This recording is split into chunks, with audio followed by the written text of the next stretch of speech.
He was the Emperor's hunting dog. No will, no memories, just a weapon on a leash. Used, controlled, and discarded the moment he turned against his master. But instead of dying, he opens his eyes back at the very beginning, inside the academy that turns kids into monsters. This time, he remembers everything and has one thing he never had before, a clue about his family. So while everyone else is still being trained like puppets, he's already moving differently, like a hunting dog that finally chose its own target. Bow before the Emperor. Give thanks to the heavens for the grace that has descended upon earth. Bow down, collect all the words of blessing and gratitude. The knight continued to repeat these words tirelessly until his weapon broke and he fell in battle at the hands of a traitor. His comrades ran to meet the enemy with outstretched spears, but immediately collided with his blade. They are from an organization subservient to the Emperor. The Special Forces Regiment, better known as the Special Squad, exists for only one reason: to protect Emperor Leon Cavalan. However, this version is complete nonsense. The captain of the Special Squad, Jan, killed his own subordinates and looked at the palace blazing in flames, vowing that he would kill the Emperor with his own hands. The knights he killed began to move and repeat those very words. They crawled towards MC, then began to merge, and when they grew into a huge knight, he said that even as they became dead, they remained the Emperor's puppet. The knight ordered him to bow before the Emperor and attacked him, but he immediately struck back with his blade. Meanwhile, the palace was completely empty. The Emperor sat on the throne and played with a fairy. He asked if she was surprised by the noise outside. She shouldn't worry, it was nothing special. Hearing footsteps, he turned his gaze to Jan and said that he couldn't believe it. He was the one who was most loyal to him,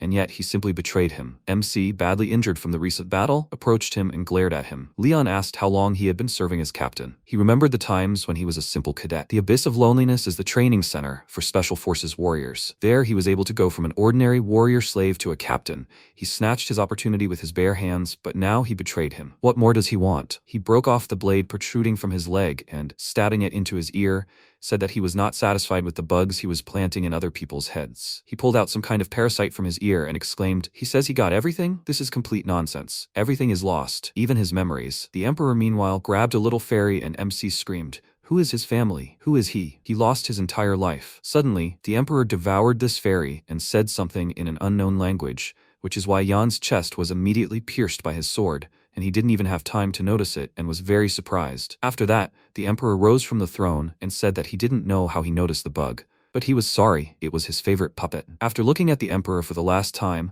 MC felt his life fading and closed his eyes, thinking that everything was in vain. But suddenly, a female voice told him to wake up, and he immediately opened his eyes, realizing that he was in a completely different place. He was shocked. His heart was pierced through, but it was still beating. He needed to pull himself together.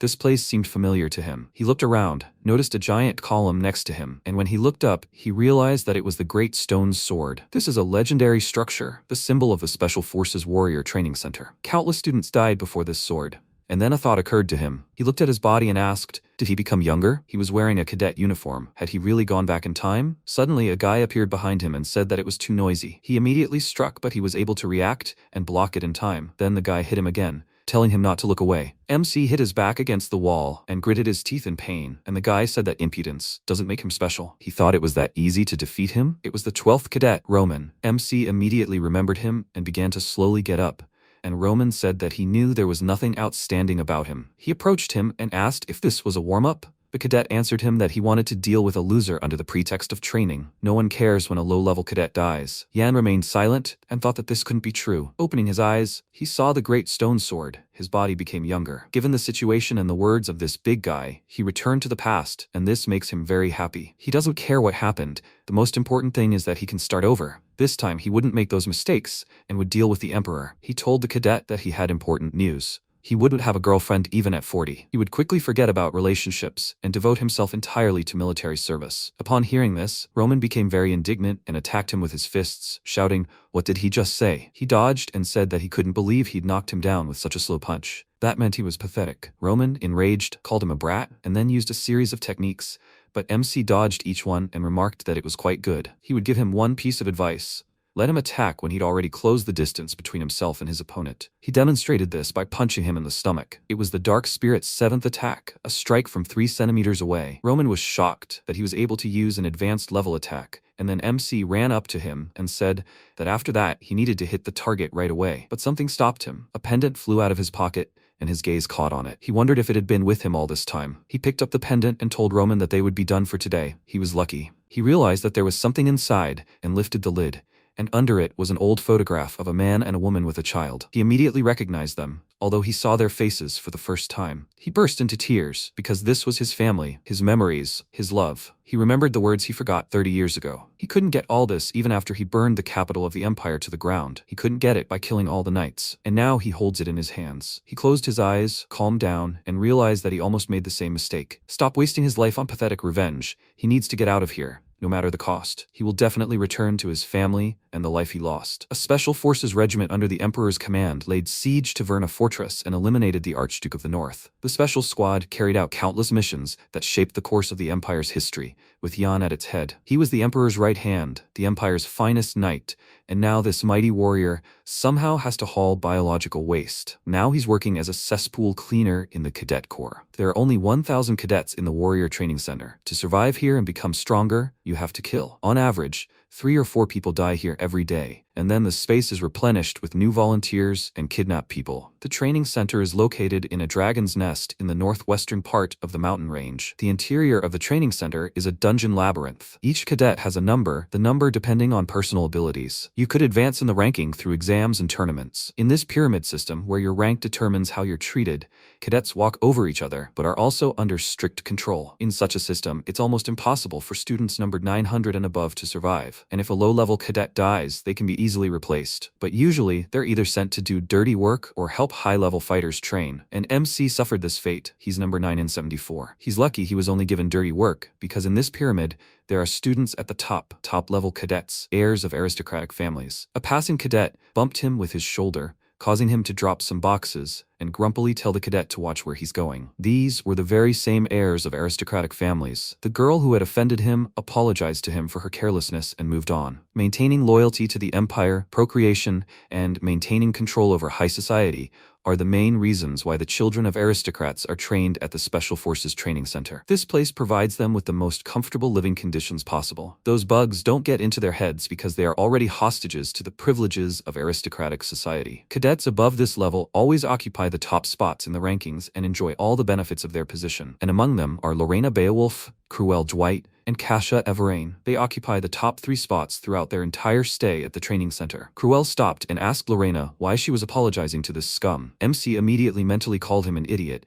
and he asked, does she think that just because they are all cadets, that means they all have the same status? How dare such riffraff even talk to her? He glanced at his number and noticed that he was on the lowest level. He understood that himself. Hadn't he learned the local laws yet? MC really wanted to split his skull right then and there, but he was forced to apologize to him to avoid getting into trouble. Then the guy spat at him with the stick he was chewing, which angered him, but he didn't react. Cruel asked, is that all? Only worthy people addressed him like that, while people like him had to beg for mercy, kneel, and slam their foreheads into the ground. As soon as he said this, his body was cut in two. Unfortunately, this was just Jan's thoughts. He closed his eyes, trying to calm himself, while Kasia quickly stacked the boxes in one place and they continued on. Cruel told him to be more careful in the future, and the girl waved and apologized to him, saying that she had collected all the boxes. MC wiped his face and thought that they could enjoy their ranks. The worse they treated him, the better for him. He continued working, walked along the wall, and felt a raging rage emanating from around the corner. Someone was definitely hiding there. Roman immediately came to mind, but it didn't match his energy. He decided not to waste time guessing and check everything out,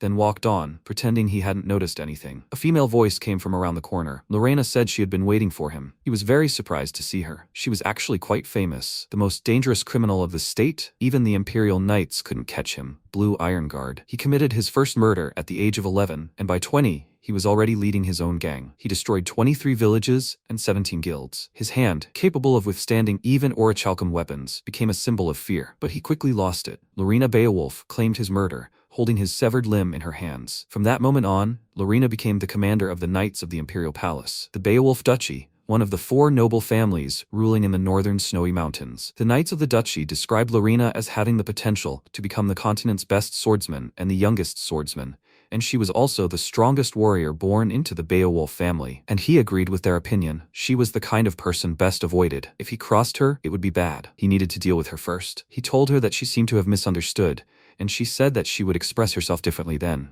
What was his goal? Why was he hiding his strength? He told her that he had no idea what she was talking about, and she said that she had seen him fight near the great stone sword. She thought he was just acting as a punching bag like all low-level cadets, but she realized she was wrong. She saw him perform a blow from 3 centimeters away, which no one here could perform. Why does a low-level cadet have such incredible abilities? He realized he screwed up, but he decided to pretend he didn't understand anything until the last minute and asked what she was talking about. She didn't press him for answers any further and said that her eyes had deceived her. She extended her hand to shake his and apologized, and when he extended his in return, she suddenly moved her hand sharply towards his face. But for him, such a movement was too slow. He wondered why she suddenly attacked. Did she plan to test him? This was too emotional an attack. There was nothing he could do. He took the blow with his face and immediately grabbed the sore spot, exclaiming that he could have died. What wrong had he done? She was taken aback by the surprise, then looked down and said that he should have parried the blow. He exclaimed in response that he had told her that he had no idea what move she was talking about,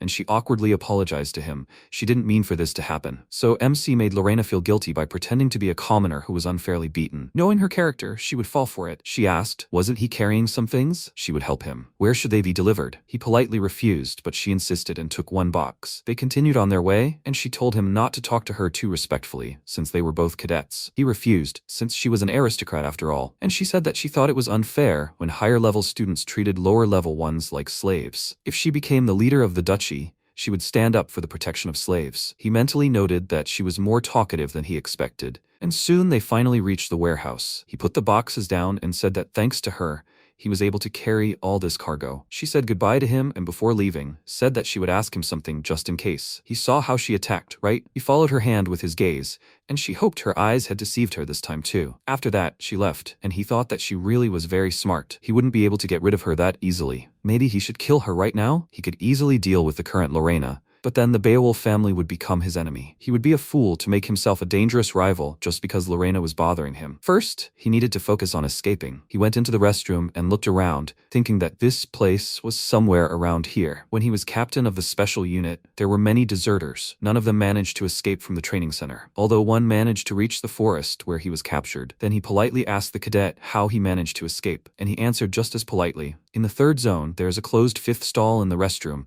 There is a hole behind the wall. He broke down the wall and smiled. The cadet had told the truth. A long tunnel was visible through the resulting hole. The hole was too small, but if he pushed the stones aside, he could escape, and then he would finally be free of this squad. Night had fallen. All the cadets had dispersed to their cells, and roll call began. It was room 974's turn, but there was no answer. The instructor immediately approached his cell, thinking he had escaped, but Yan belatedly answered that he was there, sitting motionless. The man irritably ordered him to answer faster in the future, then ended roll call and announced the all clear. The lights went out, and MC wondered, what had he learned in this place? The more carefully you move, the higher your chance of success. He only had 1 chance to escape.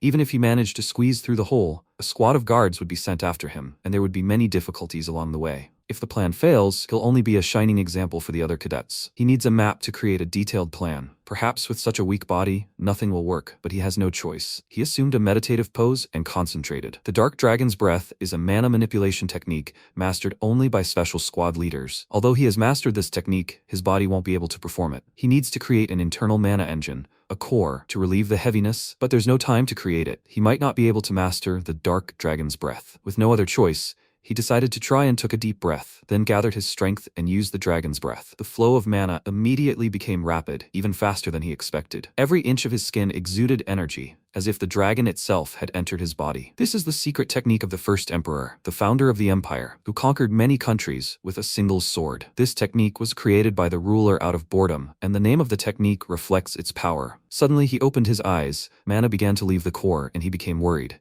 because this cannot be allowed. Veins all over his body bulged. He clenched his teeth, holding back a scream, and then the light faded and his breathing became heavy. He cursed in frustration. It did not work. Apparently, it is impossible to create a concentration of energy with a secret technique, especially with such a body. One day, the emperor gave him a training scroll. He does not know if it was an attempt to test him or just a fleeting generosity of the ruler. The writings contained information only on how to inhale mana, but nothing about how to retain it within oneself. He knows where the other scrolls are, but now he needs to escape before that event begins. The next day, the cadets were gathered around the sword, and they began to discuss it. Judging by their whispers, today they gathered only those who would be sent outside. But Jan knew the truth. That would not happen. If his memories serve him correctly, he will arrive today. He needs to try not to attract attention. Roman's voice rang out behind him, his gaze darting around the crowd and loudly calling his name, causing him to immediately pull his hood over his head. The instructor appeared, and the cadets immediately began peppering him with questions. He loudly called them idiots and ordered them to shut up, causing them to flinch. MC immediately covered his ears, wondering if this was a voice control technique. Why was he testing forbidden techniques on the cadets? The voice control technique is performed by concentrating mana in the vocal cords. Untrained people can suffer fatal injuries from hearing something like this. Some started bleeding from their eyes, mouths, and noses. Their hearts could barely bear it. The instructor said that their abilities and status are irrelevant. Do they have a reason to live? Yan felt a little nervous. He didn't think he'd see this madman again. This was the chief instructor of the Special Forces Training Center, Damian. Some cadets couldn't take it anymore and were dragged away by the instructor. Other children crowded around him,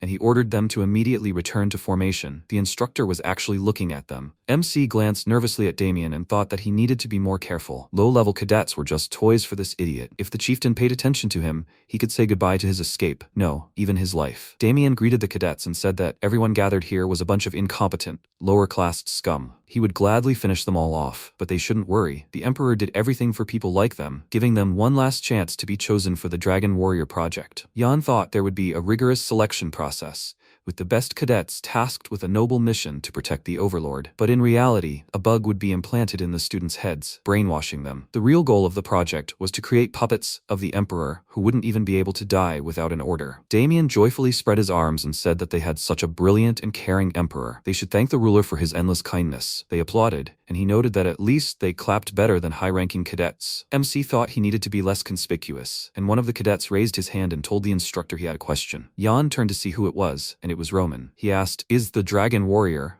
really that important? If one of them were chosen for such a great purpose, would he still have the right to punch them in the face? Every single one of them?" Suddenly, a bullet pierced his chest. MC got scared, and Roman fell to the ground. Damian asked, "Is he okay?" There are too many intrusive thoughts in his head. They are all just bugs. The cadets crowded around Roman. They all felt sorry for him, and Yan thought that if he stopped the bleeding, he could survive. But now it is too dangerous for him to leave the crowd. Despite the wound, Roman got up and asked, "What did he just say? So they are bugs? Then why do they recruit slugs like them?" To survive on the streets, he did dirty work and endured humiliation, but he continued to live because there was a reason. Emperor, Dragon Warriors, is it so important? MC's jaw muscles tensed. He agreed with him. Roman asked, "And he says that they must protect their beloved lord?" The instructor noted that he is quite a persistent bug, just like a cockroach. They say they can survive even if their heads are torn off, and he should check if that's really true. Seeing him raise his hand and prepare a spell, Roman, although nervous, stood firm. Suddenly, a crystal mole jumped out of nowhere, and when the shot was fired, it jumped, catching the bullet. The crystal mole, a wild rodent that lives deep in the mountains, and is famous for more than just its cute appearance. This beast got its name from the fact that when its crystalline part is struck, it explodes, emitting a blinding light. As soon as the bullet pierced the mole's body, it exploded. The instructor was slightly surprised, and while everyone was wondering where this creature came from, Roman was blinded and fell again, but this time unconscious. Everyone immediately rushed to help him, and Yan thought that he felt sorry for blowing up the mole. He found it in the restroom and decided to leave it just in case, and he couldn't even imagine that he would use it like this. The problem is, the head instructor, he probably noticed everything. If he saw it, then that's the end. The instructor didn't seem to pay attention and exclaimed that he really is stubborn as a cockroach. He even likes it. He dismissed the cadets and left, and MC breathed a sigh of relief. Watching Roman being led away, he called him an overconfident idiot. After a while, Damian returned to his office and smirked because he found himself a funny toy. He noticed everything then. Time passed. Yan went to an abandoned restroom in the 3rd zone and continued to make his escape route. While crawling along a narrow passage, he realized that he had been careless. 3 days have already passed. He can't believe he forgot to take his mask with him. Dig forward. Secure the tunnel with planks. Repeat. The 3rd day of work was progressing without a problem. Because he had concentrated his mana in his eyes, the darkness in the tunnel didn't bother him at all. No one had entered here in the past 3 days. This abandoned room wasn't even marked on maps anymore. At this rate, he'd finish sooner than planned. He stabbed again and felt resistance. The blade hit something. He stabbed again, harder, and suddenly something splashed in his face. Soon after, he and the others went to work. The instructor took roll call. The cadets piled the barrels together, and when the man called out to Yan, he told him to stop because he smelled suspicious. He ordered him to remove his hood immediately, and Yan, throwing it off his head, told him that he'd accidentally broken the container he was carrying and found waste inside. The instructor immediately yelled and told him to get away, or the stench would make his nose fall off. After that, MC took a bath and washed his clothes, hoping that would be enough to get rid of the smell. He was glad that there were no suspicions. He didn't expect to break through the sewer pipe, and what burst out of it looked like a dragon. What were they eating there, that he had to fight something like that? However, there was nothing to worry about. Nothing would interfere with his plan. He managed to get daggers, ropes, and everything else that could be useful during the escape. The improvement of his body was also almost complete, although he was afraid of dying due to too much muscle strain, but the results were already visible. The voices of the instructors were heard around the corner of the house. Yan quickly got dressed and approached them to eavesdrop on the conversation. One of them asked, "Did you hear what they were saying?" That guy, Gale, apparently had his tongue cut out for laughing at the instructor. His colleague said he was so scared that he couldn't breathe, and the man said that the main thing was to hold out for this time. It was probably just rumors. Moreover, the instructor was supposed to leave soon. Hearing this, MC smiled. He had an opportunity. He wouldn't be there. It was very good that he found out about it, and he couldn't pass up this great chance. He left, but he didn't even suspect that he was being followed. Time passed, he finished work in the abandoned toilet and was about to leave, but he heard footsteps. He froze and thought, who could have needed to come here? Who could it be? Lorena, the head instructor? Did they really know about his escape? Seeing a shadow in the passage, he was already braced for a confrontation, but it turned out to be only Roman. He asked, so it was him? He irritably asked in response, so what's the big deal? Jan said that if he was following him, there was no time for showdowns. He told him that he actually came here for work, and he asked if he could move after that. He asked with displeasure, who did he take him for? Such scratches were nothing to him. MC frowned and looked at his wound, saying that blood was gushing out like a fountain. He told him that it was a regular pimple. He had recently squeezed it. Jan, of course, didn't believe him and quickly said goodbye to him, citing work,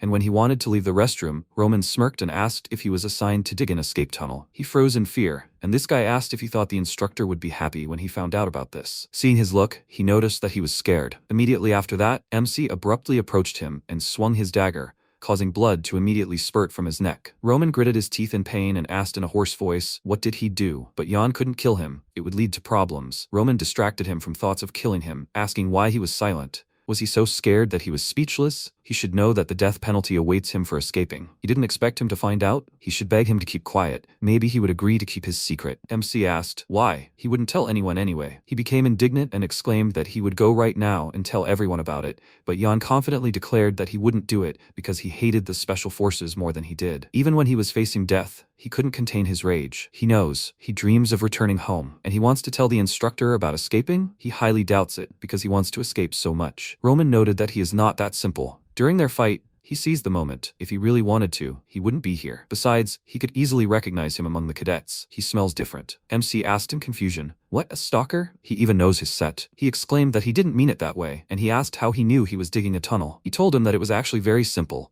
His footprints gave him away. Most of the rooms in the center had granite floors, but he noticed strange footprints with limestone dust. The shoe size and stride length matched his exactly. He asked, was that enough to understand that he was going to escape? He answered that he also looked at the work reports. He was here too often. Jan noted that he was smarter than he thought. You can't tell at first glance. Roman was a little confused, as he didn't understand whether it was a compliment or not, and asked him to tell him about the plan. Where was he digging his tunnel? What were the chances of a successful outcome? He asked if he was interested because he wanted to join. Roman answered him that he couldn't say right away. He needed time to think everything over. MC said that in that case, let him stay here. He has good enough skills to get a higher rank in 10 years. But what will happen to those he's trying to protect if even now he's not sure if they're alive? What will happen to them in 10 years? There's no time to think, so he has to decide now. If he joins him, they won't be here the day after tomorrow. The guy's face darkened slightly and he clarified. He thought through every action, right? He confirmed it and asked, did he want to know about it? Roman said there was a difference of 962 people between them. If they both escape, the instructors will try to catch him, number 12, first. As he said, they won't be here the day after tomorrow because he'll be rotting in the grave. Yan smiled and noted that it was surprising that he thought about the consequences. He usually doesn't give the impression of a reasonable person. Roman again didn't understand whether he was praising him or humiliating him, and MC told him not to whine. He was risking just as much as he was. So what did he decide? Roman closed his eyes, pondering this, then looked at him and said there was one more thing left. Night had fallen, and the chief instructor gathered all the cadets and, quietly humming a tune, remarked how pleasant it was to breathe the cool night air. They had gathered them at such a late hour to announce important news. Usually, he preferred not to see them at such a time, but the news was excellent, so he wouldn't delay. Jan thought that if he wasn't mistaken, today was the day he should announce the exam. Damian said that the date for their first exam had finally been set. The gist was very simple. They would all go to one place, and if they could survive there for a week, the exam would be passed. The location of the first test was the Blade Mountain Range. MC thought that of course it was the Blade Mountain Range. Many years ago, there lived a traveler named Nilf. He learned that herbs capable of curing his mother's serious illness grew in the Blade Mountains. Young Nilf promised his mother to find a cure and set out on a journey, but he suffered the cruel fate of being devoured by one of the monsters. They say his mother waited for her son every day until she died. Among all the troubles, it was fortunate that Nilf's mother never learned how he died. The Blade Mountains are home to a huge number of monsters, which is why the range is nicknamed the Forbidden Zone. The most harmless are goblins, but the further you go, the more bloodthirsty the creatures become. They range from large monsters found nowhere else to giant ones, the stuff of legend. Furthermore, the mountains harbor creatures the world has yet to discover, creatures that have never been discovered before, and in the most remote part, that has taken up residence. Damian clapped his hands and asked with a smile, "They're probably eager to get started. How many bugs can survive this week?" He enjoyed imagining the torment of pathetic cockroaches. The instructor interrupted him and said that a message had arrived and he had to go. Damian frowned, clearly displeased, and Jan smirked. After that, Damian told the cadets that the conversation was over and they could all go. MC removed his hood and thought he seemed upset. He ended the conversation so abruptly, without explanation. The children began to discuss the upcoming exam. It was almost impossible for cadets with little experience to survive in these mountains. High-ranking ones would be protected by instructors, since they were the children of aristocrats. Suddenly, someone ordered everyone to make way. Lorena was coming. Jan pulled his hood back up and thought that she was there like an idol, and he was too close to her. He turned his head so she couldn't see his face, and mentally asked her to just pass by. She caught up with him, and suddenly turned her gaze on him, which scared him. She noticed him, but passed by,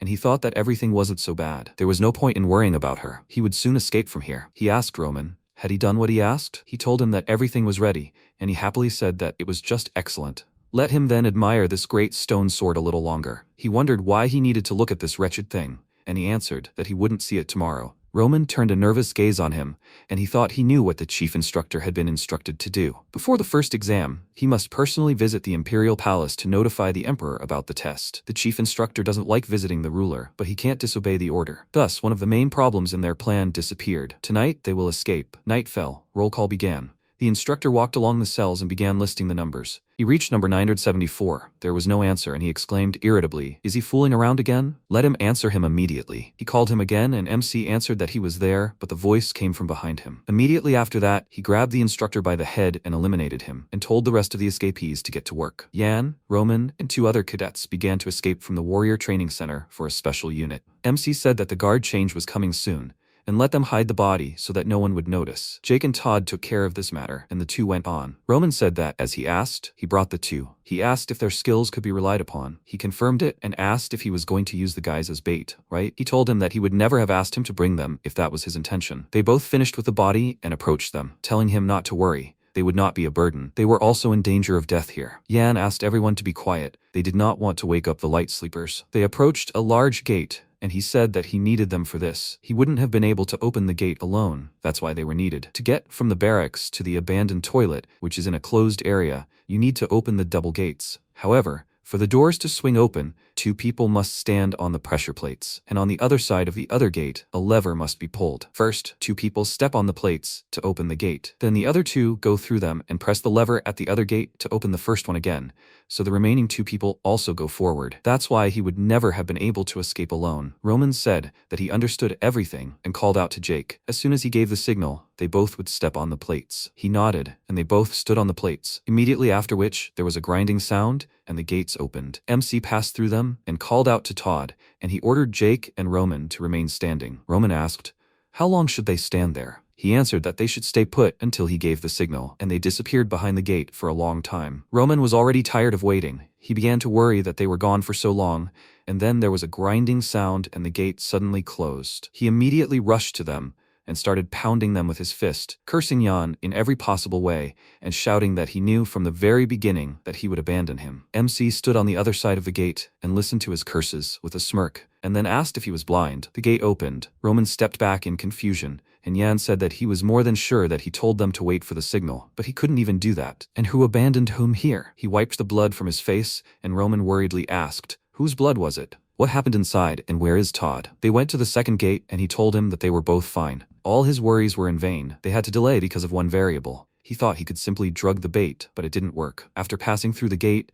Roman saw a dead giant wolf, and MC said the beast was crazier than he thought, so it took him a long time. Roman was surprised that it was so big. Did he kill it alone? He didn't answer this question and said that they shouldn't linger, They needed to run as soon as possible. The escape went smoothly from there. Through a tunnel dug by Jan in an abandoned restroom, the 4 cadets managed to escape the walls of the training center. A hand emerged from the ground at the top of one of the cliffs. MC climbed out of the tunnel and looked around, noting that they had succeeded. While the 2 boys were pulling Roman out of the hole, Jan approached the edge of the cliff and thought that there was no sign of pursuit yet. But the guards had probably already learned of the escape. Roman approached him and said that they had escaped so easily, which was even disappointing. MC disagreed with him, looking at the moon and saying that it had taken a lot of time and effort. Really, a lot. It had been so long since he had breathed fresh air. Roman asked if they would stay or move on. He advised them not to let their guard down. Everything was just beginning. He took a pendant out of his pocket, looked at a photograph of his family, and thought that now the journey in which he would get his life back would begin. After that,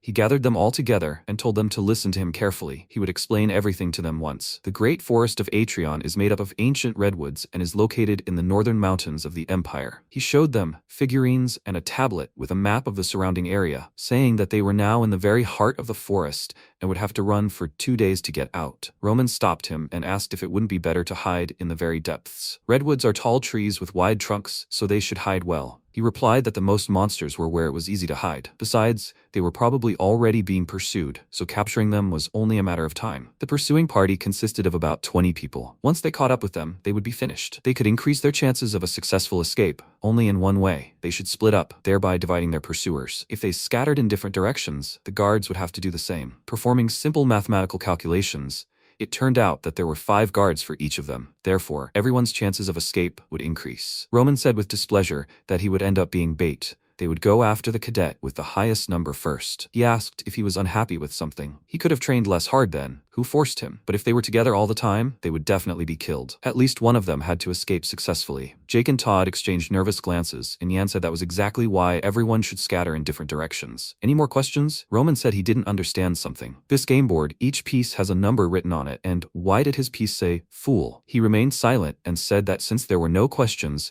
it was time for them to go. Roman asked him to wait and answer his question, and then Jake called out to Jan and thanked him. Without him, they would never have gotten out of here. He would definitely repay him for his help. In the future, they wouldn't have to pretend they didn't know each other. Jake, MC thought of him as an ordinary cadet, but he probably had a good reason for risking his life like that. Roman said it was ridiculous. He hoped he'd never see them again. Yan remarked that he was a good cadet, but heartless as a person. He indignantly exclaimed that that wasn't true at all, and rubbed his nose in embarrassment, saying that they would only meet again if they were all captured, and if they never saw each other again, then the escape was a success. MC thought he sometimes sounded like an old man. Had he regressed too? They gathered in a circle, and he said Roman was right. He wished they would never meet again. After that, they scattered. Yan ran through the forest, thinking that the guys were probably running as fast as they could, and it was time for him to start too. He took a deep breath for the dragon breath, then used the acceleration technique, the wings of the windbird, and accelerated sharply, leaving only sparkling light in his wake. He climbed the nearest tree, stood at the top, and looked out over the forest. Dawn was already breaking. He thought that the physical capabilities of this body were the main problem. He had trouble even maintaining dragon breath, and his veins still couldn't pump enough mana. He remembered the guys and smiled. He couldn't even imagine how the others were doing. He was so pathetic.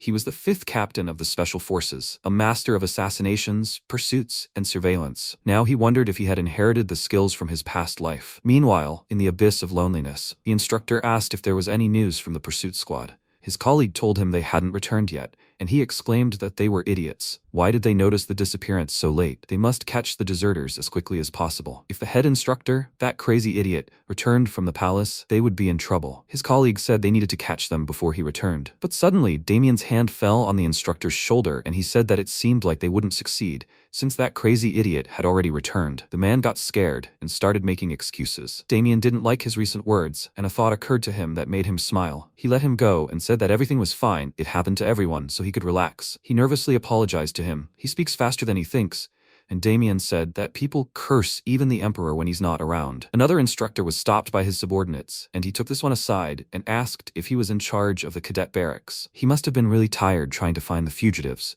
He told him that wasn't true at all. He shouldn't worry. The pursuit squad would catch them without any problems. Damian asked, But how could they do that? After all, problems had already arisen. Immediately after that, he pushed the guy down with all his might, which caused his legs to take an unnatural position and break. After that, a loud scream echoed throughout the room. He tried to get up, and the chief instructor said that he didn't even know they were planning an escape, didn't even suspect that they had dug a tunnel. He didn't notice that they had stolen the supplies. He began to beg him for mercy and to give him another chance, and he put his foot on his head, pressing it into the floor, and said that he didn't have a chance he could give him. The instructor was very afraid of approaching death and asked for mercy, and he said that he didn't even feel who was standing behind him. He applied more force. There was a crunch and blood spurted. He approached his subordinates and ordered them to call off the pursuit squad. He was taking command. The man asked if he would personally handle this matter. He smiled and answered that he had discovered something tempting, so he couldn't hold back. It was already daytime. The third team of the Special Pursuit Squad was currently chasing the deserters. Suddenly, the squad leader, Kelly, noticed something and signaled the others to stop. His subordinates asked what was going on. Had they lost the trail? He took off his mask and told them that everything was going smoothly. But didn't they find it strange that everything was going too smoothly? Jael and Andre told him that the cadet only had number 974, so naturally the chase would be easy. He was too suspicious of everything again. Jael said that they were following tracks leading from the cliff. Then they found prints leading in that direction. This puppy was just in a hurry to escape from them. Wasn't it because of his suspiciousness that his partners were constantly abandoning him? He became indignant and wondered if it was really just him. However, he still couldn't calm down. Noticing that the fog was lifting, he told the team members that they needed to catch the fugitive before he disappeared. They slowly walked on, and Jael said that they had number 974, so they would cope quickly. The team responsible for number 12 must be having a hard time right now. Andre said that even though he was number 12, he was still a cadet, so he would be captured quickly. Jael noted that he was overly confident. What was his number at the training center? Suddenly, Jan appeared behind him. He grabbed him and returned to the tree with him, thinking that there were two left. Andre wanted to answer his question, but noticed that he had disappeared somewhere and called out to him. And then a blade jumped out from behind the tree trunk. Now there was only one left. Hearing the noise, Kelly turned around and said that they were too loud. Are they on a picnic? He would run away when he heard the voices. Finally, he noticed that they were nowhere to be found. The team members had disappeared without a trace. Could this really have happened? And in such a short time? No wonder he had a strange feeling. No, this simply couldn't be happening. Even if they were chasing number 12, he wouldn't have been able to defeat a member of the Special Forces. How did 974 do it? Hands reached for his head from above. He immediately noticed it and spun around sharply, swinging his blade. His blow cut down a tree, and he furiously exclaimed that he was insolent. He thinks he can do it a third time? A strong fishing line wrapped around his neck and his feet left the ground. MC pulled on the line, lifting him even higher, and Kelly felt a searing pain on his neck. The line began to cut his skin. Now he understood. The footprints and scraps of clothing were not just footprints. They were bait to catch them. He looked at Yan and said that this couldn't be true. Cadet number 974 couldn't defeat the pursuit squad. He called out the names of his comrades, realizing that they had suffered the same fate, and then his twitching legs froze. The third team of the pursuit squad was eliminated. After that, MC changed his position and climbed a tree. He looked at the knife and thought that it was a pretty good blade. It could be used. Pulling off the attack turned out to be much easier than he thought. If he continued to use the body enhancement technique,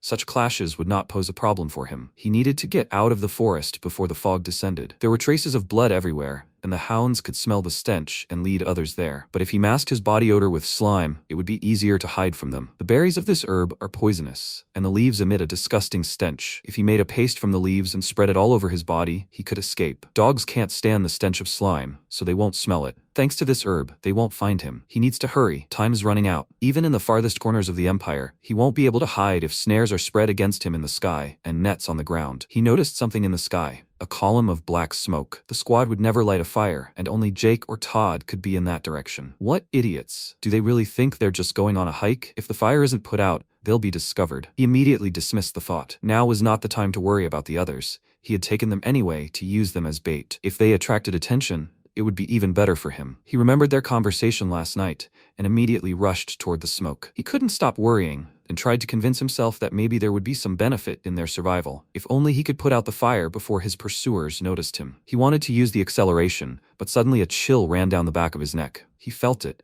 The gaze of death that had haunted him on the battlefield. Something was standing behind him and watching him. This feeling coiled around his body like a snake, And then Damian's voice was heard. He said that he was glad he fell for it. He knew at first glance that he was an interesting guy. Jan nervously looked to the side. He saw a butterfly, and the flapping of its wings now felt like an incredible typhoon. Damian said that he knew he would prove himself, and he did. His eyes did not deceive him. He appeared from the shadows and said with a smile that he was glad to meet him, and he remained silent. Lightning flashed in the sky, and a few seconds later thunder resounded. Damian noted that it seemed like a rainstorm was about to start. Or should he limit himself to just lightning? MC glanced at him nervously and thought that this couldn't be true. What was the head instructor doing here? Before they escaped, he made sure the instructor had gone to the Imperial Palace. He heard that during his visit, he was scolded so much that he was almost sent to prison. So why was he here? Had the future gone wrong? Could his actions have influenced previous events? If so, what was it? None of his actions could have affected the head instructor. His antics had created cracks that weren't there before his reincarnation. They had destroyed the future that was supposed to be his. Damian asked what he would throw out this time. A crystal mole or an electric mouse? He frowned and wondered if he had noticed that too. The instructor asked if he really thought he wouldn't be caught, but he was still impressed. He didn't think he could organize an escape in such a short time. He moved surprisingly fast. At first he was shocked, didn't understand what happened, but it immediately caught his eye. He thought that only cockroaches lived here, but among them there was such an interesting specimen. MC realized that it was a stupid act. He doesn't know how much the future has changed, but this situation can't be worse, although he is no longer sure of that. The chief instructor was nicknamed the Three Swords of the Continent, but he will get his middle name later. And now he is just the chief instructor. Seeing his menacing look, Damian grinned and said that he was so funny. He laughed and clapped his hands, exclaiming that it couldn't be better. He is thinking about how to kill him now, right? He hasn't had this much fun in a long time. Maybe he should tell him how he plans to kill him? Usually, people in such situations think about running away, but he is thinking about how to kill him. He doesn't even have words. He calmed down a little and asked him for forgiveness. He himself does not know how to stop, but he can give him a unique opportunity. His face instantly became serious and he told him to try to kill him. Then he would give him the freedom he dreamed of. Yan's eyes widened slightly and Damian smiled contentedly, thinking it was funny. As soon as he said this, he began to look at him differently. He had never met such people before. A low-level cadet was able to kill a hellish wolf and even destroy the pursuit team. He possesses prudence, courage, and endurance at a completely different level from other scum. It was as if he was born to carry out a special mission. With such progress, what kind of monster will he become later? Seeing that the cadet was about to do something, he was already anticipating his skills, but he did something he completely unexpected. MC fell to his knees and excitedly asked him for help. Damian was at a loss and didn't know what to say. Yan looked at him with tearful, frightened eyes and asked, "He's the chief instructor, right? His eyesight is terrible. He doesn't even know who is in front of him. He wasn't planning on escaping. They grabbed him and told him they'd kill him if he didn't obey them. He thought it was over because they left him alone. But then he came." Damian asked if he meant to say he was forced to escape. He confirmed it and told him that number 12 had orchestrated the escape, and he'd been cursing him for days. Damian wondered if he really thought he'd fall for this charade. MC's voice trembled. He burst into tears and started playing on his pity, but he immediately realized it was a ploy. Right after that, a knife flew at him. He deftly caught it and asked if he decided to play a trick while he was off guard. What a disappointment. But as soon as he blinked, a second knife appeared right next to his eye. He barely managed to dodge. The knife flew past, leaving a cut on his cheek, and he wondered if he'd thrown two knives in the same trajectory. He didn't expect this little rat to use such a trick. Looking back, he saw that he was nowhere to be found and asked, did he escape? So this was his plan? Suddenly, Jan appeared right above him and said that this was what he was really trying to achieve. The instructor immediately looked at him with annoyance, not understanding when he had managed to do that. And MC used the 15th form of elusive shadow summoning, and struck. There was a flash. Jan retreated because his opponent had parried the attack, and he hadn't expected that. A cut appeared on his shoulder. He glanced at the tentacles of black fog and thought, did this idiot hide behind this? He didn't waste any time and rushed to attack, and the black fog swirled and began throwing thickened chunks of darkness at him. MC deftly avoided every blow, but if it continued to pursue him, he wouldn't be able to escape. So he took out his dagger, ran his palm over the blade, empowering it, and used the first shadow form technique, Fifth Sense, Secret Technique, and Darkness Absorption. A few quick swings and the fog was gone, but his dagger gave way. Damian said he'd promised to let him go if he won, but he wouldn't keep his word because he didn't want to lose such an interesting toy. He emerged from the fog and exclaimed with delight that it was unique. Even if he were forced to play with it for the rest of his life, he'd never get tired of it. Jan mentally noted that it felt like he'd been bitten by a rabid dog, and then he saw something that surprised him. There was a mark on the instructor's shoulder. He'd seen it before. 22 hours before the escape, the cadet barracks called Mass Grave. Lights out had just been announced. MC was sitting on the bed, thinking that everything was ready for the escape. This was his last night in this hole. He couldn't wait to get out of here and return to his family. He knows nothing about his family, All he has is an old medallion. They will be together soon. He wants to live peacefully with his family. He did something, and the inside of the glass lid cracked and a piece broke off. He cursed, since this medallion was his only clue, but quickly noticed that there was something behind the glass. He picked at the lid and saw an unusual pattern, and the thought immediately occurred to him that it could be his family's coat of arms. The drawing was engraved on the back of the medallion. But why? It was as if they were trying to hide it. If his family has a coat of arms, then he is not from a family of commoners and slaves. This is great, now he has more leads. If he can find someone familiar with this symbol, he can find his relatives. That's what he thought, until he saw this sign on the instructor's body. Why does he have his family's coat of arms on his shoulder? Damian pulled off his torn shirt and asked why he stopped. Had he really given up? Yan ignored him, lost in thought. He saw a familiar pattern in the most unexpected place. Could the instructor really be his family member? That couldn't be right. Damian noticed there was no reaction from him, even though the fun was in full swing. Apparently, there was no choice. These words tore Yan from his thoughts, and the instructor suddenly appeared right in front of him,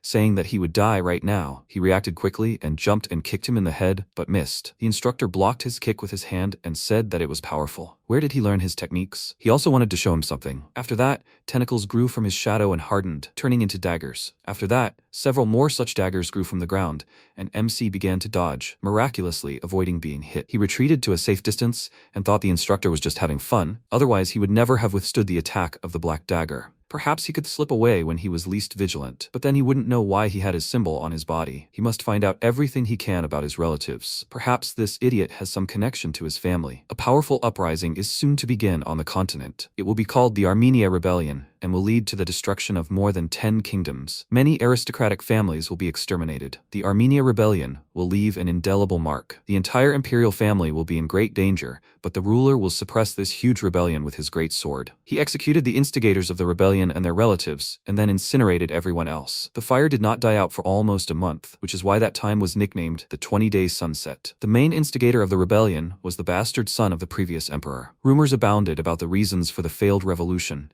but no one ever knew the truth because all records of those events had been destroyed. However, everyone who remembered the rebel called him the Three Swords of the Continent, although he was better known as the chief instructor of the Special Forces Training Center. Damian approached him and said with a smile that he saw that he wasn't with him, but seemed lost in thought. Yan thought that if his family was somehow connected to the chief instructor and the Armenian rebellion, then his relatives could die in the coming uprising. He had to stop this. The escape plan should be postponed. He would have to stay at the center and gain the instructor's trust. He had to believe that he was needed, and he knew that he would help him. He said that he was amazed by his skill. He didn't expect that the instructor would personally pursue him. Damian happily said he was pleased to hear that, but when MC said that the leader of the special squad was probably grateful for his hard work, a hint of displeasure flashed across his face. Before Yan could finish speaking, Damian grabbed him by the head and rushed forward, then threw him with all his might against a tree trunk and exclaimed in irritation that this was such a funny joke. There was a loud crash, and MC flew several meters, cutting down all the trees in his path with his body. When he finally stopped, he coughed and tried to compose himself. Then the instructor approached him and lifted him by the clothes, saying that he thought he was nice, but he clearly didn't know how to watch his mouth. Did he really want to part with his life like that? He responded by saying that even his impudent tongue could sometimes say useful things, and Damian gave him the opportunity. When Yan said that he knew the captain's weakness, which could kill him, his gaze immediately changed. He called him an idiot and exclaimed, "How could he know such a thing?" He said with a smirk that Simon's County number 52 was his weak spot, and the instructor asked in surprise, "Is that true?" A few hours later at the training center, Damian changed his clothes and noticed with annoyance that the clothes were a little small. He never thought he would have to ruin his favorite uniform, but nothing could be done. His subordinate asked what to do with the three he mentioned, and he told him to just throw them in a mass grave. He didn't want to worry about some bugs. Damian wanted to say something else, but a man appeared in his way and said that he was pretending to be the busiest. Let him just look at himself. He has too much free time. At one look at him, the head instructor was overcome with anger, but he restrained himself. The man asked, "Is he just lazy? Let him explain." Damian smiled and inquired why Captain Meyer himself had come here unannounced. It was Rodrigo Meyer, captain of the special squad, first rank. Rodrigo asked him to tell him how training was going lately, and he dryly replied that they were working as hard as they could. The captain said he had heard otherwise, and he responded that he had heard that their cadets were superior in skill to the squad members. Rodrigo said that was a lie. Graduates of the center possessed monstrous abilities. Damian asked if it was the squad members' fault. The one under whose command they were should be punished. The captain thanked him for the advice. He would take it into account. The instructor's subordinate felt mana begin to vibrate in the air, and this began to affect the surroundings. He thought it was incredible. Untrained people usually fainted. Rodrigo said he had heard that he had failed to report to the palace by imperial decree. He replied that he had more important things to do and didn't want to waste time on pretentious meetings. The captain asked what could be more important than fulfilling the decree of His Majesty the Emperor. He thought the blue blood coursing through his veins would help him survive. These words angered the instructor, and the captain asked, "He didn't show up for the meeting because the cadets had escaped from the center, right? He couldn't even handle them." He interrupted him and said he misunderstood. There had been no escapees. He walked past him, and Rodrigo, confused, said that it could be him. He'd heard him clearly. He asked in response, maybe his hearing was impaired by old age. The cadets went outside, accompanied by their instructors, to prepare for the exam. By the way, there are so many cockroaches now. Did he notice? He turned around and asked what he meant, and he said that if he sees a bug in the center, he immediately crushes it with his boot. But it's so annoying that no matter how many you kill, they still come back. But it seems he managed to find a cockroach nest, so he will destroy all the larvae. He said goodbye to him and left, and then told his subordinate with a smile that he managed to calm his feelings at the sight of the captain's confused look. The old man needs to start organizing his own funeral. Everything he told him is 100% true, right? He took off his mask and told him that he shouldn't worry. He doesn't lie to his allies. He will soon be convinced of that. All the information he gave is true. That's how MC returned to the training center. Simons County, abandoned street number 592. Jan lived there as a child. It's a place where there are almost no people. He ran to his friend's house and asked her to open the window. He wanted to show her something interesting. He caught such a big rat. It was so cute. When he didn't hear an answer, he asked, "Isn't she home?" He was about to leave, but the window opened and the girl asked, "Is he completely stupid? Who would want to look at a rat anyway? He should have brought a squirrel instead." This street was completely unsuitable for children, but that's where the captain's daughter lived. When he told the instructor about this, he didn't seem to be particularly impressed. He told him that there weren't many children on that street, so everyone knew each other. Damian summed it up. The girl he played with as a child turned out to be the captain's daughter. What luck. MC realized that the head instructor didn't believe him. The lie was too implausible. He had to make him believe. There was a hostile relationship between the captain of the special forces and the head instructor. The instructor was combing every inch of the county in search of the captain's weak spot. But so far the search had been unsuccessful. His reaction to his words proves it. He must use the information. Damian asked, even if he knows where his daughter lives, why does he think it is his weak spot? He answered that he personally heard it. When he met with that girl again, she told him that she would soon leave here. Bad people want to harm her dad. That's why they are looking for her to blackmail her. Her dad said that they better leave here. And a few days later, she disappeared, accompanied by people dressed in black. Only when he got there, he realized that they were soldiers of a special unit. And her father is the captain of the unit. After listening to him, Damian smirked and said that it was incredible how well everything was working out. It turned out that he was friends with the captain's daughter. Then he found out that there was a strained relationship between him and the captain, and that he was looking for his weak spot, and he knew exactly where this weak spot was. Are such amazing coincidences possible? Yan noticed that he was under the protection of the goddess of luck, and he immediately threw something at him. He dodged, and the thing hit the wall behind him, but left a cut on his face, and the instructor said that instead of thinking that all this was a lucky coincidence, he would rather consider him a spy for the captain. Don't you think that would be more logical? MC wiped away the blood and said that it was natural that he thought so. The coincidence really was incredible. 1 piece, 2 pieces, he collected them to survive. His childhood memories, the captain's relationship with his family members, the hierarchy within the Special Forces unit, even their feud. He thought about what information was worth saving so that it would benefit him. He put the memories and the information he received together in his head like a puzzle for the sake of his own survival. If he was the captain's spy, as he said, he wouldn't risk his life to escape. He saved his knowledge in case the escape plan failed. He thought about his words and thought that he would mix truth with lies, so that he would experience both hope and disappointment. In the chief instructor's heart, the scales of faith will be balanced against the scales of doubt,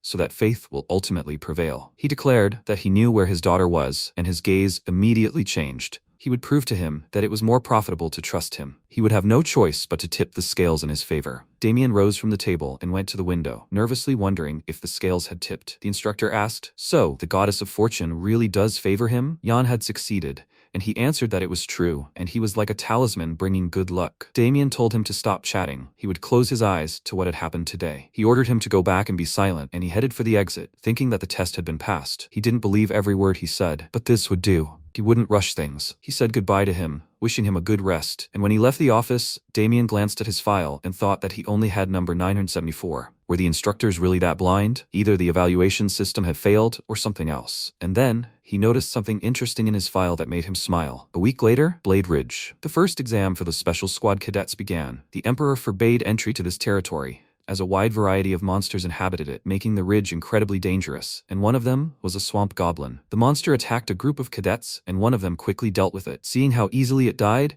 the boy joyfully exclaimed that he knew they could handle it. The swordsman sighed with relief, and the shield wielder said that there was nothing special on Blade Ridge. The swordsman told them to be quiet. There were still monsters here. One of his comrades told him to forget about them. They had cleared the area of monsters. They had also said that to pass the exam, they needed to hold out in the mountains for a week. At this rate, they would definitely succeed. The swordsman asked him again to be quiet. But this time, he raised his voice, and the boy apologized. The swordsman asked if he was so happy that he had forgotten about the other conditions for passing the exam. They needed to kill monsters and collect mana stones. Even if they managed to survive, their results would depend on the number of stones they collected. Only if they had more than they did now, if they could get past the cadets from the 4 great families. He turned to them and told them to slow down. They needed to remain vigilant, then their skills would be enough to survive. Before he could finish, the monster grabbed his head and spun it sharply. Cadet number 320 was eliminated. Seeing this, the others froze in horror. They didn't even notice the giant monster appear. The monster shook their comrade's body in the air, mocking them. It was a great golden ogre, a subspecies of ogre possessing invisibility magic, capable of sneaking up on its prey undetected. Suddenly, it waved its hand, knocking the cadets off their feet with their comrade's body, and from such a powerful blow, they died instantly. Watching this through a crystal ball, Damian laughed and called them trash. 30 cadets had already died. Let them be more careful, as they were tired of picking up their bodies. Now, let them move. Every 5 minutes they will send 50 cadets through the warp gate. Everyone lined up in front of the portal, and MC thought, eventually, he will get to those terrible places. The chief instructor was in a good mood. He probably already ordered his bloodhounds to search the place he named. They will be able to find some traces, but they will not find anything worthwhile. To get even closer to the head instructor, he needs to achieve excellent results on the exam. Therefore, he will have to work on his body. Because he has only half mastered the divine dragon's breath, there is a limit to his possible progress. Being on the ridge isn't so bad. It's an opportunity he must seize. There are 2 treasures in the mountains that no one has yet discovered, and if he can obtain them, he will become stronger and faster. Something began to happen above. One of the instructors relayed a message to the head instructor, and he exclaimed in surprise, "Is this true?" Jan wondered what was going on as he looked confused. After that, the instructor stepped aside, as if making way for someone, and knelt with the others, telling the cadets to greet the sole ruler of the Kavalan Empire, the legitimate heir to His Majesty the Emperor. Leon stepped forward, and MC's eyes widened in surprise. If his memory serves him correctly, 500 cadets died during the exam, but nothing special happened then. However, it seems that something unusual has happened now. Why is the Crown Prince here? Jan couldn't forget this. He was the last person he saw before his death, the face of a monster for whom his life was just a toy. Leon greeted all the cadets and introduced himself to them, and they bowed in respect. MC also had to bow. He thought he would never regret anything again, but when he sees his face, rage boils up within him. Leon said that as Crown Prince, he declares with confidence and asks them to speak without fear. Those who want to get out of this hellish place right now should raise their hands. He swears on his name that he will ensure their safety. Let everyone who was forcibly brought here tell him about it. He promises to free them all. Jan was shocked and thought, what kind of nonsense is he talking about? Is this really the Crown Prince he knows? In the past, he was completely different. One day, he came to report to him that the 4th Special Squad had just invaded enemy territory. Leon asked, what was the outcome? He answered that everything was successful. The information that the Mana Stone mine had been burned down was confirmed. Leon said that they had done a good job, and he said that they would send reinforcements to ensure a successful retreat. Leon asked why, and he answered that the invading squad was too small. Their forces were not enough for a safe retreat. There was no guarantee that they would be able to return alive on their own. Leon told them to do nothing in that case, let them sacrifice their lives to destroy even more enemies. MC objected. They couldn't abandon their warriors fighting for the future of the Empire. Leon said that the whole world is chess. Slaves, citizens of the Empire, knights, aristocrats, they all exist only for the Emperor. Hundreds and thousands of people die for the sake of a single ruler. That's how an ideal world works. And in his opinion, there is nothing more honorable than dying for one's emperor. At the moment, he nervously pursed his lips and mentally called him a vile idiot, but he remembered perfectly well what he really was. Leon said that some children of nobles entered this place to gain power. He advises them to go home unless they want to face the consequences when he takes the throne. One of the cadets asked in surprise, "Is that true?" The guy next to him answered him that it was unlikely, and he said that these were the words of the Crown Prince himself. Jan wondered if this was the same person, and how could he have changed so much? Damian turned to His Highness and noticed that the cadets were shocked by his words, and he asked with displeasure why he was treating them so inhumanely. He told him that a special squad existed to ensure the protection of the Emperor, and he exclaimed that this was all complete nonsense. the emperor should protect his people himself. The crown won't last long on the ruler's head if he condemns to death those he's supposed to protect. What good is power then? He can't allow lawlessness to flourish. This disgusting place will be destroyed. The instructor noted that, after all, this place was created by the emperor's will. Everything here is conducted according to the law. The prince waved his hand and asked, in that case, had any of the cadets agreed to take this exam? If even one was found, he would retreat. A few seconds passed, no one raised their hand, and everyone began whispering, while the chief instructor silently called the prince a stupid populist. But one was still found. MC stood up, as he couldn't allow the exam to be cancelled. He addressed His Highness and said that he was cadet number 974 and that he wanted to take the exam. Leon thought the number sounded familiar and said that, as far as he knew, low-ranking cadets were treated unfairly. Didn't he want to get out of this place? He replied that, as he had said, they were treated poorly. But they were equal in one thing, regardless of rank, the evaluation of their skills through which they rose in the hierarchy. He wanted to pass the exam because he had something to strive for. After listening to him, the prince turned to the chief instructor and said that he didn't deserve this cadet. He wouldn't go back on his word, so they would continue the exam, but he would personally oversee what was happening. After that, he stepped into the background and Damian loudly told the cadets to look at how generous the crown prince was and to do everything to repay him for his kindness. The instructors below continued their work and told everyone to listen carefully. They would now explain the warp gate's operation. They would pass through the gate and be teleported to the mountain range. After that, their location would be determined. Sometimes, due to errors, some cadets' bodies would split during teleportation, but they didn't need to worry about that.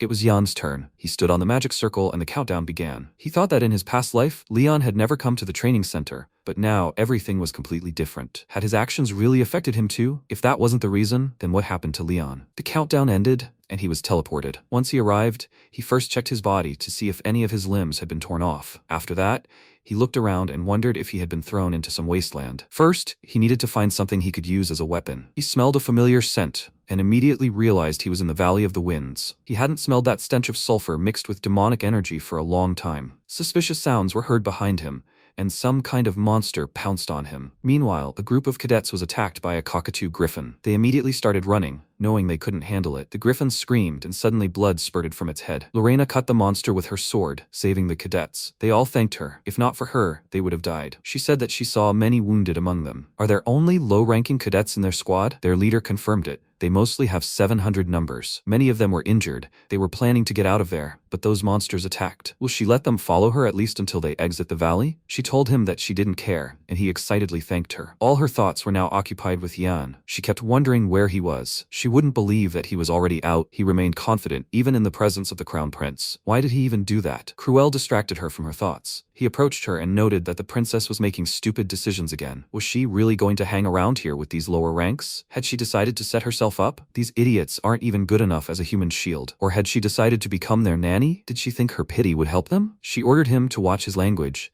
You can't judge a person by their number alone. He said that it seemed like another cadet would get the first place after the exam, to which she replied that if he only thought about numbers, he would miss something important. Kasha approached them and said that they apparently had a lot of free time since they were here sorting things out. She told Cruel that he was too short-sighted. They received individual grades for the exam, but they didn't have to compete with each other. He asked if she wanted to hang around with these slugs too. She answered him that the larger the squad, the better he would handle crisis situations. She promised them that she would help them pass the test. Moreover, they, as aristocrats, should take leadership over commoners. He smirked and asked, since when is a family of traitors among the aristocrats? She wants to lead commoners? Then what has the Everain family done to the people? She should be more careful. It will be sad to see the last of the Everain line on the guillotine. These words hurt her, but she didn't show it and thanked him with a smile for his concern. Apparently, she was too fixated on recreating her family. At moments like these, she really envied him because his two older brothers were responsible for their family, not him, and he didn't have to burden his head with complex thoughts. He got angry and wanted to hit her, but Lorena grabbed his wrist. Kasha looked at him with a confident smile, and he cursed and tried to reach her, but Lorena was stronger. She sternly ordered him to calm down, and he, gritting his teeth in irritation, threw her hands away and left, saying that they were so worthless. He thought that it would be worse for him if he continued to hang out with them. He remembered a moment from childhood, how he was told not to ask for anything and not to think about anything, to live as if he were dead. He cursed because he didn't think he would ever remember that day again, and then he noticed drops of blood under his feet. that led to the very rocks. He smelled it and noticed that the blood was fresh. Could this really be a monster's lair? They would have problems if there were many creatures here. He needed to hide and assess the situation. He carefully peered out from the shelter and saw a cadet below surrounded by dead goblins and thought, was it he who killed them all? And his eyes widened in surprise when he saw that this cadet was eating goblin hearts. Some time ago, MC thought that there were 2 artifacts in the Blade Mountains. He had to get them for his plan to work. He was about to set off, but a red goblin attacked him. He quickly dealt with him with dragon flame. His body burned, and he took the heart. But he wasn't alone. A whole crowd of goblins had gathered around him, and he remarked on his luck. He leaped at the monsters and said it was amazing how his first target had leaped into his arms. Mana stones are a reward for defeating monsters. Previously, they were used only as raw material for creating magical items, but one day, an event occurred that redefined the value of these stones. Professor Isaac published a scientific paper at the Academy. The mage Isaac wrote, when using mana stones, it is possible to absorb monsters' abilities as well as their mana. This explains the endurance of orcs, the regeneration of trolls, and the physical strength of ogres. Of course, this work caused an outcry in scientific circles. Everyone said it was nonsense, and that the use of mana by humans and monsters differed greatly. Then Dean Neuron asked Professor Isaac to prove it, threatening to fire him, but he successfully proved his thesis. When the professor's statement was confirmed, mana users across the continent were alarmed. Monsters are now easier to find in pharmacies than in dungeons. Question: is it difficult to absorb mana crystals? Extracting poison from them is quite difficult. It requires moon beetle juice and lava stones. But normal mana absorption is very simple. You just need to eat the stones. And that's exactly what Jan was doing now. He bit off a piece of flesh with the crystals and said he never thought he'd have to do that again. He still can't stand the taste. You need to absorb the stone, which has a 2-to-1 ratio to the monster's heart. But then he'd have to absorb the monster's poison. To absorb the stone's mana, you have to be prepared for death. Nausea rose in his throat, and he immediately covered his mouth with his hand, thinking that the poison was eating away at him from the inside. He could neutralize it with his dragon breathing technique. He used the technique and immediately felt relief. It seemed it would take longer than he thought. He couldn't rush. Suddenly, Cruel attacked him. He hit him with all his might, slamming him into the ground. He said with a smirk that he didn't think he'd meet a cadet with such a low level here, but he couldn't defeat him. He would take the mana for himself, but when he saw that there was no one under his foot, he became confused. An MC, standing nearby, said that in the Blade Mountains, there was someone more dangerous than monsters. He was talking about scumbags like him. Cruel remarked that he was lucky to escape his blow. He had heard of the existence of savages who devoured monsters, but this looked more terrible than he imagined. He was worthless, and he would beat him to death. But if he sincerely begged, he would spare him. Well, when will he start begging? Or maybe he'll give him all the mana stones he's mined, and then he'll show him how merciful aristocrats can be. He calmly replied that he didn't have any, and ordered him not to lie. He was going to take pity on him, but he was too stupid. There's no one here, and no one will even know he killed such a small fry. If he wants to live, he must give him the crystals. Yan suddenly realized this was a perfect opportunity and grinned, saying he was right. After all, there's no one here. Cruel said he respected his choice, but he couldn't let out a squeal of pain. Before he could finish speaking, Yan's fist struck him in the stomach. Cruel was supposed to be the next owner of the mansion. Even at 12, he understood that most of the world was populated by scum, and that he was the heir was a given. However, 2 idiots stood over him, afraid that he would become the head of their line. Under the guise of caring for his education, they sent him to a special warrior training center and dumped him in a stinking garbage dump. He will never forgive them for that. Cruel Dwight, the true heir of the Dwight family, towers above the rest of the scum, and he swore that as soon as he got out of there, he would burn those scum to the ground. But now that heir has been struck down by one of those scum, they went to the Snake Gorge. It's the only way under the rocks, and they called it the Snake Gorge because it resembles a snake. They say that no living creature dares to go there. No one has ever managed to reach the end of the gorge. Cruel whined and cursed him the whole way, dragging a bag with goblin bodies behind him. He asked how he had the nerve to treat him like this. He didn't know what he was going to do, but he wouldn't succeed with him, because he was the true heir of the Dwight family. MC pulled on the leash and told him to shut up and move faster. And why was he blabbering about his family? How much longer was he going to whine about being the heir to the Earl's family? They had a long way to go, so let him move. He indignantly told him to pull the bag himself then. Why was he making him do this? He told him that it was his own fault. This is still too simple a punishment for the idiot trying to kill him. He exclaimed, "What does this mean? What is he going to do with all these goblins?" Yan asked him to shut up. For a skilled craftsman, he complains too much. He smiled and asked, he knows that according to the laws of the Empire, he will be punished for mistreating an aristocrat, right? Or is such a barbarian not familiar with the laws? He is the heir of the Count. A stone immediately flew into his face and he fell in pain, indignantly saying, it hit him in the nose. MC told him to get up faster. Don't aristocrats hurt when they get hit? Cruel almost cried in pain and thought, Who is this guy? He thought that he would catch him off guard if he attacked suddenly. But after that blow, as soon as he approached him, he got a blow to the face every time. He did not expect such humiliation. He stood up and walked on, and Yan said that even if you make a mistake but apologize properly, you can avoid getting punched in the face. Did he understand him? He remained silent and thought that he couldn't lose to him, even if he couldn't concentrate his mana flow during their battle. As soon as his mana recovered, he would immediately kill him. It seemed that MC read his thoughts and asked with a threatening look. Didn't he understand him? Should he repeat it again? Cruel, furious, wanted to say that he would kill him, but quickly changed his mind and instead stated that he respected him and would like to be friends with him in the future. Yan asked, does he think he doesn't see the thoughts in his stupid head? Let him shut up if he doesn't want to crawl around like a cockroach. He fell silent and Yan glanced at him, thinking that he was an amazing guy. Although he has a thirst for life, the energy emanating from him is erratic. Only one thing can emit such energy: demonic knowledge. If there is a sorcerer who uses black magic and the power of darkness, then there are also warriors who use darkness in sword fights. They achieve success faster. However, for those who use black magic, the mind and body gradually deteriorate until the darkness completely consumes them, and then they go mad. In his past life, Cruel earned the nickname Bloodstar because he led the family only through his cruelty. Or was this due to demonic knowledge? Most likely he hasn't fully mastered it yet. Cruel asked him to wait, let him at least take off this collar. He asked, was he trying to run away? He replied that this was the only way. There was nowhere to run. He wasn't an animal, and besides it looked strange. Who leads men on a leash? Does he at least understand what people think of them? He thought for a moment and agreed with him, after which he took off the collar and said with relief that now he could at least breathe normally. He felt like he would be dragging it around with him for the rest of his life. MC said that his suffering would soon end. They were there, and he asked, where are they anyway? He walked to the cliff and looked at the palace, going deep into the abyss, and answered him that the real treasure was kept here. Or rather, it was not even a treasure, but a monster. Cruel threw the bodies of the monsters into the abyss and said that he could not believe that he made him drag these monsters here just to throw them away. He threw off the goblins as he asked, so is his work done now? Yan said that as a thank you for his hard work, he would give him some advice. He smiled nervously and told him to run away from here now and not look back. As soon as the monsters' bodies reached the bottom, a pair of glowing eyes appeared in the darkness. The bodies of monsters were lying on the floor where a black seal was drawn. It began to glow and a voice was heard.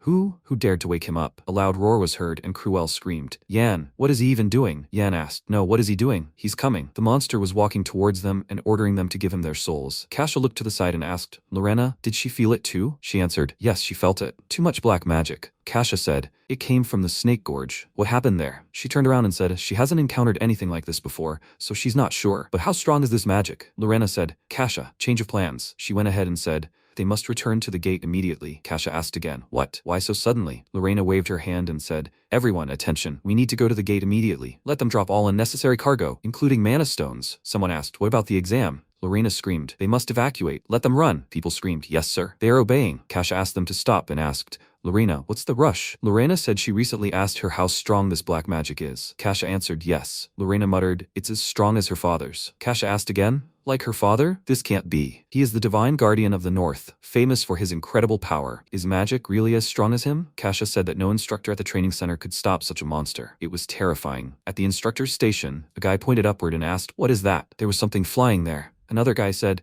stop talking nonsense. Let it move. The voice said, still not enough. More, more. The guys were killed, and the man screamed, Roman, what kind of nightmare is this? Roman asked again, how should he know? Just let it hit. Their bodies were covered in fire and a loud scream was heard. The monster ordered them to give it their souls. Cadets were running along the road, screaming, hurry. They will reach the gates very soon. Someone said, this sound. Everyone stop. Who is he? The man was walking towards them and speaking, a voice in his head.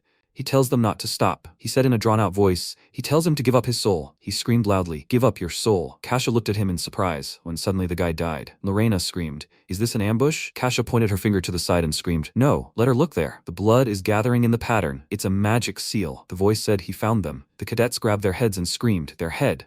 Lorena ordered to be careful. She frowned, and the voice said, it was them. They woke him up. A thin hand reached forward, and the voice said, thanks to them. He woke up. Thank you. He will repay them for this. The ancient lich appeared before them and said, their death. The wizards were sad. Magic was endless, but human life had an end. However, greedy sorcerers found a way to comprehend all magic. They sold their souls to the darkness and gained eternity. reincarnated as a monster that hated all living things, Lich. The cadets clutched their heads and screamed. Their head, Lena screamed. It's not just a lich. Over the course of an eternity, it's consumed countless lives. But why did this monster show up now? At that moment, Jake, Todd, and Roman were running forward. Todd asked why they had to run so suddenly. Roman ordered him to shut up and watch his back. What is this? Jake asked, what is this? All the cadets are dead. But who did this? Roman frowned and thought, Yan. Shortly before teleporting to the Blade Mountain range, Roman approached MC and said, Yan, he didn't manage to escape either. But it's not as bad as they thought, right? Yan replied, he talks too much. Roman asked, wouldn't he like to go to the mountains with him? It was dangerous to be alone there. Yan replied, let him. He was going to go alone. But since they had so much in common, he would tell him something. Roman asked, what then? Yan frowned and said, if he thinks something terrible is coming, he needs to run through the gate immediately, and let him forget about the exam. Now Roman frowned and thought, Yan, so he planned this too. But what did he do anyway? The Lich said, pathetic mortals. They woke him from his sleep. A scream rang out. You need to forget about this gate. Let them run to the others. Number 3. They are the closest.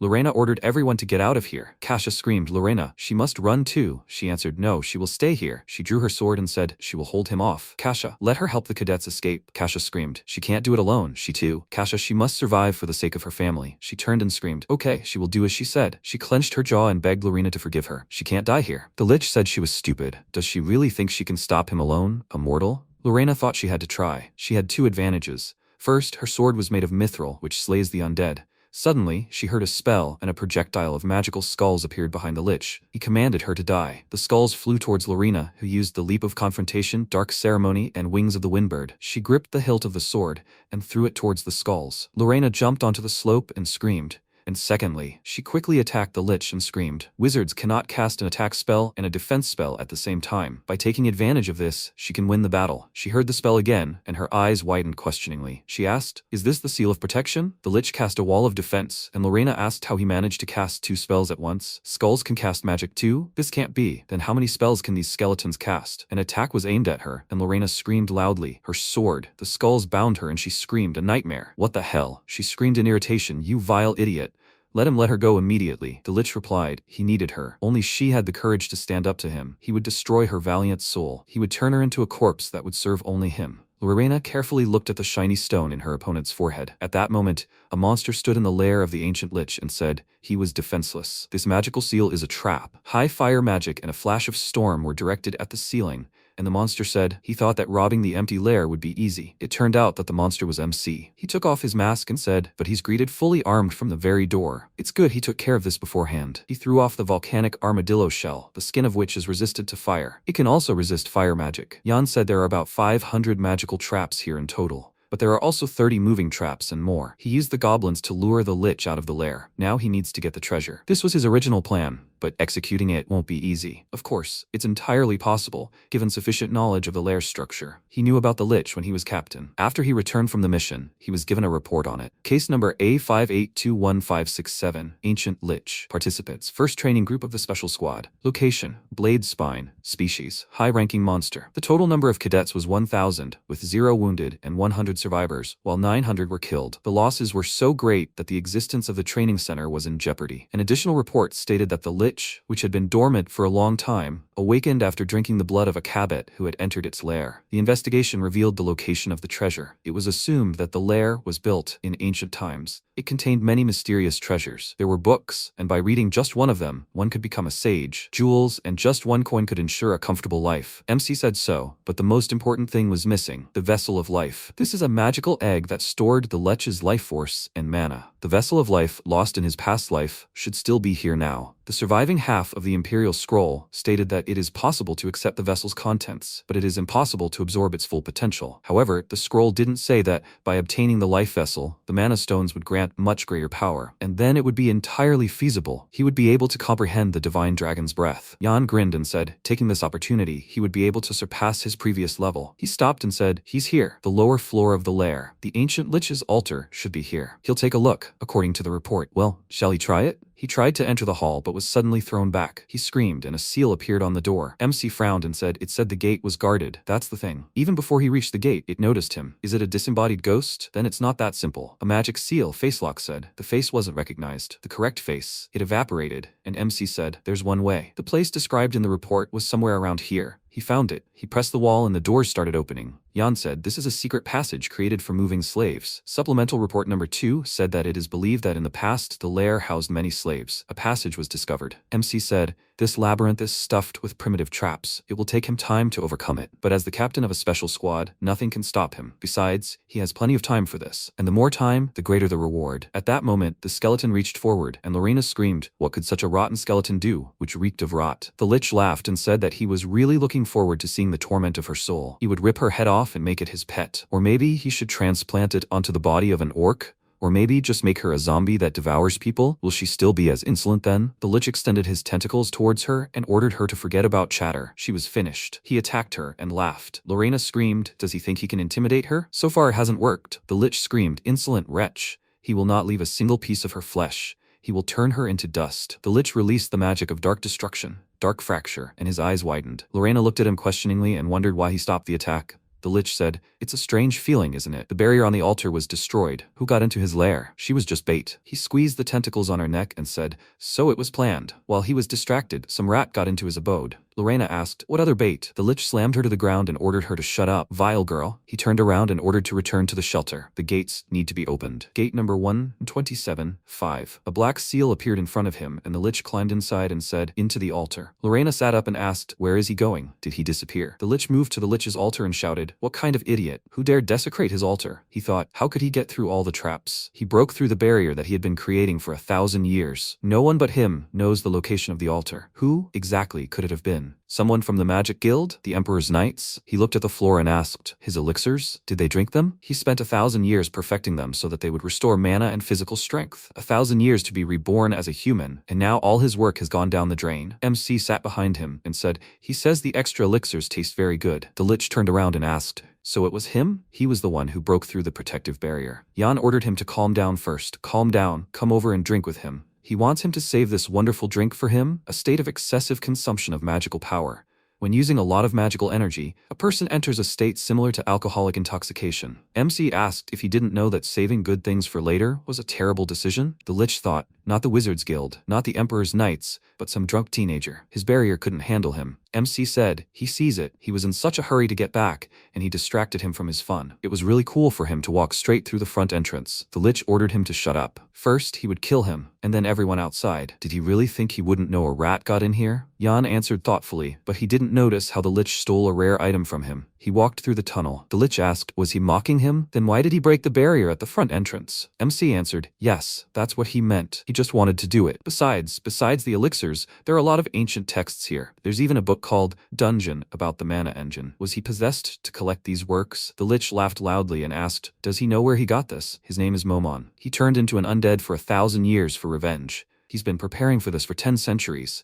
And a rat like him decided to change all his plans? To take revenge on the one who betrayed him and took everything he had, he cursed himself to exist in the form of an undead. Because of him, all his grandiose plans failed. MC sipped the potion and said, yes, yes. He asked for forgiveness and to continue. Momon looked at him puzzled, and Yan said, he's too drunk. Momon stretched out his hand and said, he sees that a fool like him has too much self-importance. He cast a great flame spell and screamed, it will burn out all his arrogant blood from the inside. MC closed his eyes and ordered him to stop. Momon stopped spreading his mana and asked puzzledly, what? His mana energy? Yan smirked and said, he thinks fast. Momon screamed, you idiot. His life vessel. Yan pulled back his shirt and showed the seal on his chest, and Momon screamed, he ate this? That's it. A mana heart? He created a new heart from his life vessel? How does he even know how to do that? After a while, MC was running quickly across the bridge, when suddenly he started being bombarded with wide area fire magic and a rain of fire. Momon chased after him and screamed, worthless. Will he be able to escape his death? MC screamed, if he were him, he would just stand there. He absorbed his life vessel. If he kills him, he will die too, won't he? Momon screamed, no, he will not kill him. He will be reborn in his body. Yan turned around and asked, what did he say? Momon replied,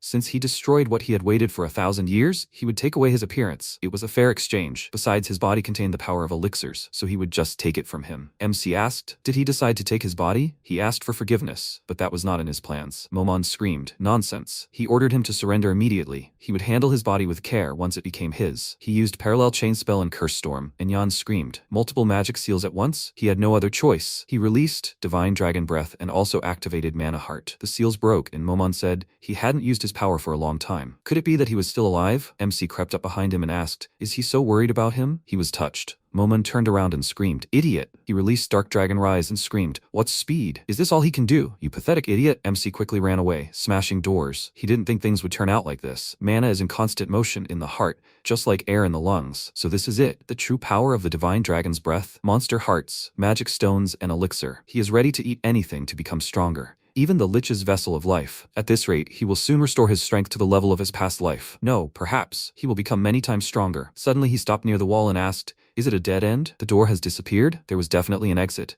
How did this happen? Momon chased after him and laughed out loud. He screamed. He is like a rat choking on poison. He activated all the traps, so the doors disappeared. He has nowhere to run. What will he do now? Yan thought, given all the circumstances, he will have to kill the Lich. No, it is impossible. He has no weapons or other tools left. He is unable to resist him now. Momon screamed. He will cut off all his limbs. He activated the summoning ceremony and ordered his body to be brought to him. A huge dragon skull headed towards MC, who thought, although he can't resist the Lich. Suddenly, it dissolved and a voice rang out. Is he okay? MC thought, he must have a way to defeat this madman. Leon stepped forward and said, he did well. Now let him provide it to him. He heard that an emergency happened during the exam, so he immediately came here. He didn't think that such a monster had settled here. Because of him, hundreds of cadets died.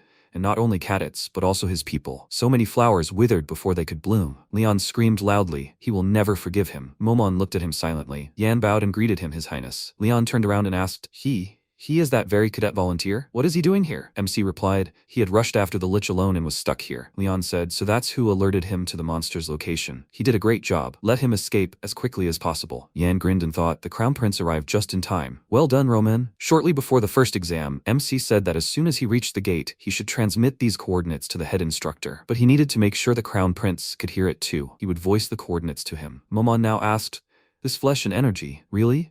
How is he connected to Bahamut? Leon asked again, Bahamut? Why is he mentioning the name of the Empire's founding father? Momon cried out, the founding father. So his blood flows in him. How ridiculous he is. They are all so stupid. He laughed out loud and said, this is a special day because it reminds him of old times. He remembered the words that were said to him some time ago. How wonderful that he created the breath of the divine dragon, Momon. He did his job perfectly, but now he must die. For the breath of the divine dragon can only belong to him, Bahamut. Momon screamed. Right in front of him stands the blood descendant of his enemy. Some time ago, the wizard Momon stood in the library and cast a spell. He was curious. Stable circulation and retention of the dungeon's energy. Expanding the boundaries and absorption power of the mana circle. How much power could he gain if he combined everything, making it one? To satisfy his curiosity, he began to conduct experiments on the body of his close friend Bahamut. The experiments were successful, and he was able to recreate the body with new mana. This is how the mana heart was born. Bahamut showed off his muscles, and Momon ordered him not to put on a show but simply to get dressed. Significant changes are observed in the numerical indicators. Does he feel new sensations? Bahamut replied, a pleasant feeling. If he uses this power, he will be able to create a new combat technique. Together, they created a weapon based on the mana heart. Bahamut gave it a name, the breath of the divine dragon. Momon turned away and said, these are not all the heart's capabilities. The more he studies it. Bahamut asked for forgiveness, Momon. Momon asked, what is he talking about? He looked at his hands and cried out, Bahamut? What does this mean? Bahamut said his role is over here. Momon screamed, how could he do this to him? Bahamut said, Momon, he truly was wonderful, his dear friend. Without him, he would not have been able to create either the mana heart or the breath of the divine dragon. It is time to stop. He knows too much. Because everything they created should belong only to him. How much time has passed since his best friend betrayed him? With the remnants of his magical power, he was able to hold on to his soul. By repeating the same spell, he was able to imprint its effect on his rotting body. Vengeance. The one who took everything from him, he will receive what he deserves. The one who betrayed his trust will suffer punishment. He is prepared for this for 1,000 years. Momon rushed forward and his eyes widened in surprise. He screamed, the insolent idiot. He used the parallel chain spell and shouted, he will crush him to dust. He used Curse Storm, and Leon attacked him with the secret technique of the dragon's breath and broke all the seals. He swung his sword and created the attack, Yellow Dragon River. Momon screamed, Bahamut. Even in death, he torments him. Leon ordered that you dare not speak his name, Lich. They both pushed off the floor and rushed to attack. Momon screamed, he's preventing the magic circle from activating. That means, his slaves. Let them tie his legs. Leon screamed. Does he really think he can stop him with his sorcery? Even better, since they met him here, he used the third form of Yellow Dragon Summoning and the Evil Dragon Spirit. Momon screamed, how dare he, you little brat, let him die. He used 4th tier Dark Magic, Weapon Enhancement spells, and Leon used the 7th form of Yellow Dragon Summoning, the 3rd form of the Dragon Sword. Momon commanded the bastard from before to disappear. He stretched out his hand and used 5th tier Annihilation Magic. Leon reached for the Noble Imperial Sword and grabbed the hilt. Their attacks coincided and a bright explosion occurred. MC looked at this and said, this is incredible. He can't believe that he can fight the Lich on equal terms. He doesn't even know which one of them is the monster. A materialized sword. Such power could only belong to a dragon. Is this a breath effect? This is a great chance to see what the Crown Prince is capable of, since he might have to fight him in the future. Of course, it won't happen anytime soon. The most important thing for him now is to find his family. Should he try to escape? Suddenly a voice came from behind him. Where is he going? Rodrigo put his hand on his shoulder and said, the fun is just beginning. Yan thought, Rodrigo Meyer, he completely forgot about him. Rodrigo said, it's strange. First, the Cabedians escaped. Now the Lich has appeared and he always ends up in the center of events. Number 974. MC turned to Captain Rodrigo. He removed his hand from his shoulder and said, Lord Captain. Yan said, yes, Lord Captain. Rodrigo skied and said, what has happened to modern education if he behaves like this with a senior officer? This isn't even drill training but basic etiquette. How do they teach young people these days? MC looked at him and thought, another grumbler. The head instructor tried to hide the fact that there was an escape, but it became known. Some time ago, Rodrigo asked, did they escape? Only 4 escaped. Cadets from numbers 10 to 900. 3 of them were caught in the nearby forest. During the search for the last one, members of the 3rd Pursuit Squad were found dead, but the location of the cadet could not be determined. Rodrigo said that the escaped kid was number 974. That is him, right? MC looked at him carefully and remained silent, and Rodrigo said that he heard that even the head instructor had to go looking for him. And how, with such a low ranking, did he manage to survive the pursuit squad and the head instructor? Now he was able to survive the battle with the ancient Lich. Will he say that he was just lucky? He doesn't think so. MC replied, it wasn't luck, it was super luck. He probably did a lot of good deeds in his past life. Rodrigo thought, this guy is joking, like he is an old man. MC said he had no chance of escape. A little more and he would have fallen victim to the Lich, but then the Crown Prince appeared and saved him. Rodrigo asked, is all this just luck? Does he think he will believe it? Yan said, but he really was very lucky. Is he really going to punish him just for luck? Rodrigo shouted, what? He thought, shameless. How dare he treat him like this? He only has the number 974, but he has enough impudence. Maybe he is the bastard of some important aristocrat? That can't be. MC asked, Sir Captain, can he help the Crown Prince? Rodrigo asked, does he want to help him? What nonsense. If he joins the battle, he will only hinder the prince. But well, there probably won't be room for anyone else. Yan thought, the Lich has lost the vessel of life, but he is still not dead. Didn't he completely absorb the vessel? If he activates the mana heart, using up the remaining power of the life vessel. Leon swung his sword and screamed. It's the end. He struck Momon and screamed. What is it, a Lich? Why is he running away? Momon ordered him to shut up and screamed.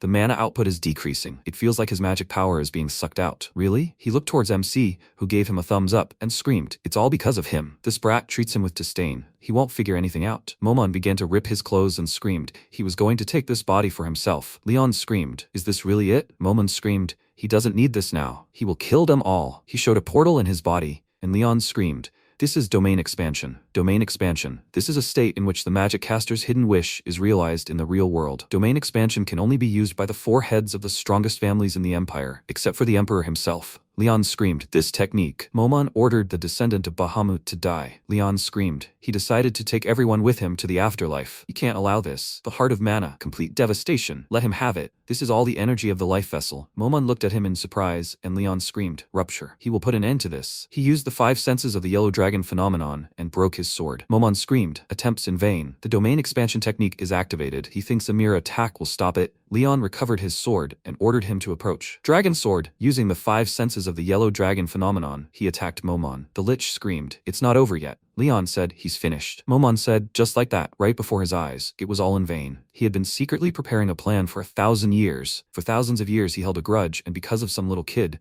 everything was lost. He extended his hand and said, how so, Bahamut? If it was all for him, his life was not in vain. Why? Why did he have to do it? Momon vanished, and Leon said, it's over. A terrible creature. He definitely used the domain expansion. If the move had been performed perfectly, they would no longer exist. Leon said, he is still weak. Rodrigo stepped forward and said, he's very exhausted, His Highness. He can't believe he decided to fight him personally. As the Crown Prince, he should be. Leon ordered him to stop. It turns into grumbling. Cadet, is he still here? Is he hurt? MC said, he saved his life, His Highness. Thank you. Leon asked the captain to escort the cadet to the medical unit. Rodrigo replied, of course. Yan thought, so his plan in the Blade Mountain range came to fruition. The results exceeded expectations. With the help of the life vessel, he created a mana heart, and he managed to find out what the Crown Prince was capable of. Thank you, Momon. He did all this with its help. When they left, Momon began to regain his appearance from a small rag. After some time, MC sat in the room and said that he hadn't tried this drink in a long time. He drank it often in his past life, and he hadn't relaxed like this in a long time. It seems to him that everything that happened in the mountains happened a long time ago. And in this place, similar to a mansion, live the cadets. All aristocrats live in places like this. This castle is very different from the mass grave in which he lived. A mass grave with an area of 5 square meters is a bucket for excrement, a table, chains, and a cockroach. A mansion is 82 square meters in which there is a bed, a sofa, a shower, and even food. MC said that after all, he did well on the exam. The grades were recently announced. A while ago, the man said, first of all, he wants to thank them for their efforts. The first test was interrupted due to an emergency, but thanks to the bravery of His Highness the Crown Prince, everything was quickly resolved and they were able to complete the exams safely. They can be proud of the fact that they managed to survive. Well, he will begin announcing the scores. 1st through 10th places will receive the highest score. 11th through 10th places will receive an average score. The rest, low. Kasha looked around and said, it looks like the head instructor hasn't come. The man said that their score will determine their place of residence. Those who are awarded high scores will be granted access to the Imperial Armory. Someone asked, will they be allowed into the Imperial Armory? The Imperial Armory, treasures, books from the founding of the Empire, and weapons are kept here. There are hundreds of the latest swords there. It is said that the library is the size of an entire fortress. The man said that those who took 1st through 10th places will be allowed on the 3rd floor, up to the 100th place on the 2nd floor. The rest will only be able to access the 1st floor. And now he will announce the results. Roman asked, only 5th place? 5th place. He was able to defeat the largest number of rare goblins in the mountain range. Cruel was in 4th place. He was able to single-handedly conquer the troll's lair. He said they were just doing them a favor, not wanting to let anyone even on the 4th and 5th floors. 3rd place, Kasha Everain. She conquered the orc village without receiving any injuries. She smiled and said, it was very easy. She didn't even get injured. 2nd place, Lorena Beowulf. She defeated a golden ogre single-handedly. Someone asked, shouldn't Lorena be in 1st place? The guy replied, there is no one better than Lorena. She frowned and thought, this ranking makes no sense. Her 1st place is just an illusion. After all, she couldn't cope up with a real monster. She needs to become stronger. Cruel said mockingly, how ridiculous she looks now, Princess Lorena. She said, Cruel? He turned to her and said, she was so arrogant, as if she could save everyone, but she couldn't maintain her place in the rankings? Someone asked, they say that she is the only one who could stop the Lich? This is incredible. She is simply the pride of high society. Kasha told her to ignore him. After his return from the mountains, Cruel's condition became even worse. Lorena ordered Kasha to shut up. Cruel said, but there was another interesting rumor. In fact, she didn't fight the Lich at all. She barely persuaded this pile of bones to spare her life. Lorena answered, that's right. Her skills were not enough to defeat him. Thank you for worrying about the rumors concerning her. Why shouldn't he worry about his grades? Cruel shouted, what did she say? He grinned and said, Lorena, she's a very good person, so maybe she will be able to take the place of the deceased Duke Wolf. She started to leave and turning around said, Cruel. He said, the heir to the Wolf family. Initially, her brother was supposed to be it, but after his death, the title has remained vacant. She wants it, right? It seems to him that now is the best moment for her to. No. What if she herself arranged everything so that she would have a chance? If this is true, then she is good, Lorena, she said. Then she will ask him a question too. Let him try to guess whether he will die now or not. The question is very simple, isn't it? Cruel waved his hand and shouted, okay, Lorena. Let her see for herself. She is no different from him. He released Mana and said he couldn't stand it when she acted like she was the only one here.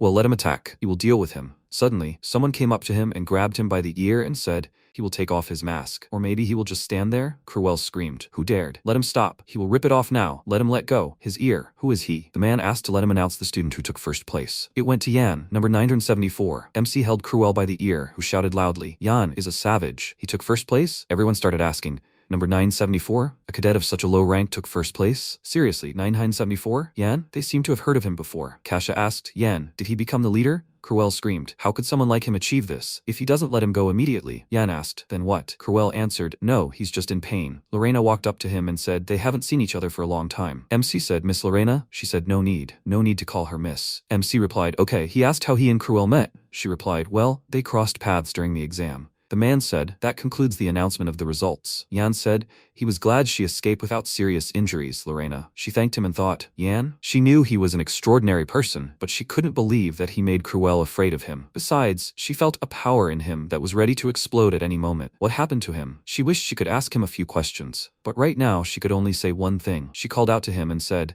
Cruel has been insulting him for a long time. A moment later, Cruel shouted again, that's a lie. MC thought he got his quarters as a reward for 1st place. He said, sitting still with nothing to do turned out to be harder than he thought. He took a book from the Imperial Armory. He looked at the door and told him to come in. The man opened the door slightly and asked how he knew he was standing outside. He seemed to have made too much noise. Damian entered the room and asked he hadn't forgotten, had he? There were some unresolved issues left between them. After a while, MC asked if he liked the wine. He would have prepared himself if he had known in advance that he was coming. Damian replied, it was a tolerable drink. Yan asked, even out of sight, you can't get rid of the chief instructor's aura, right? Damian said, and again a lie. How did the crown prince make him do this? He must have been very worried. Some time ago, Leon ordered to make sure number 974 received good treatment. Currently, Damian asked, perhaps he was another of his infatuations? MC asked again, infatuation? Damian asked, but what else could he do? Of course, he didn't want to upset the crown prince, but he still wanted to kill him. The report just came in. Simons County, number 52. Yan said there was nothing there. Well, that's to be expected. He screamed, but no one has lived there for several years. MC said that captain, the old fox, probably had a hand in it. He thinks he realized he was being followed and covered his tracks.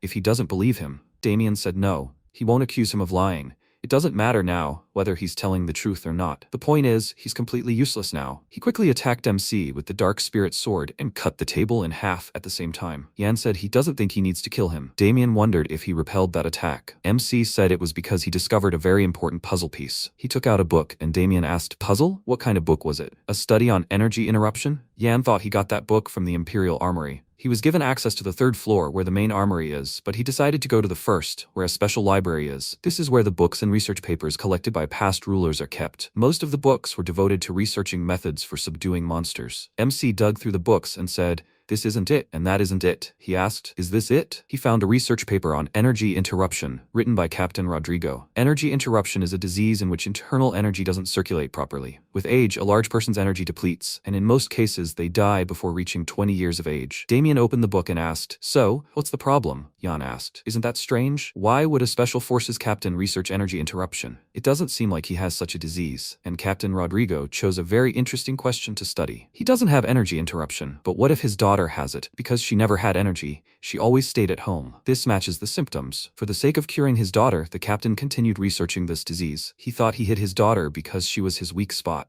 but things turned out to be completely different. For the sake of his daughter's treatment, the captain decided to move. Finding a good doctor is not easy at all. He was wrong from the very beginning. Damian asked, so the captain's daughter is not his weak spot? And what does he mean by that? MC replied that he wouldn't be able to keep the captain on a leash with her. Instead, he, the chief instructor, could hold the captain's very life in his hands. There is still no cure for energy interruption. To maintain health, at least in a stable state, a large number of medications are needed. He himself could not have earned so much money. There was clearly some embezzlement of budget funds involved. The ideal place for this, of course, is a special squad. And if evidence of embezzlement appears, hunting the old fox will not be difficult for them. Damian said so. But everything he said now is just a guess. Yan replied, yes, right now it's just a guess.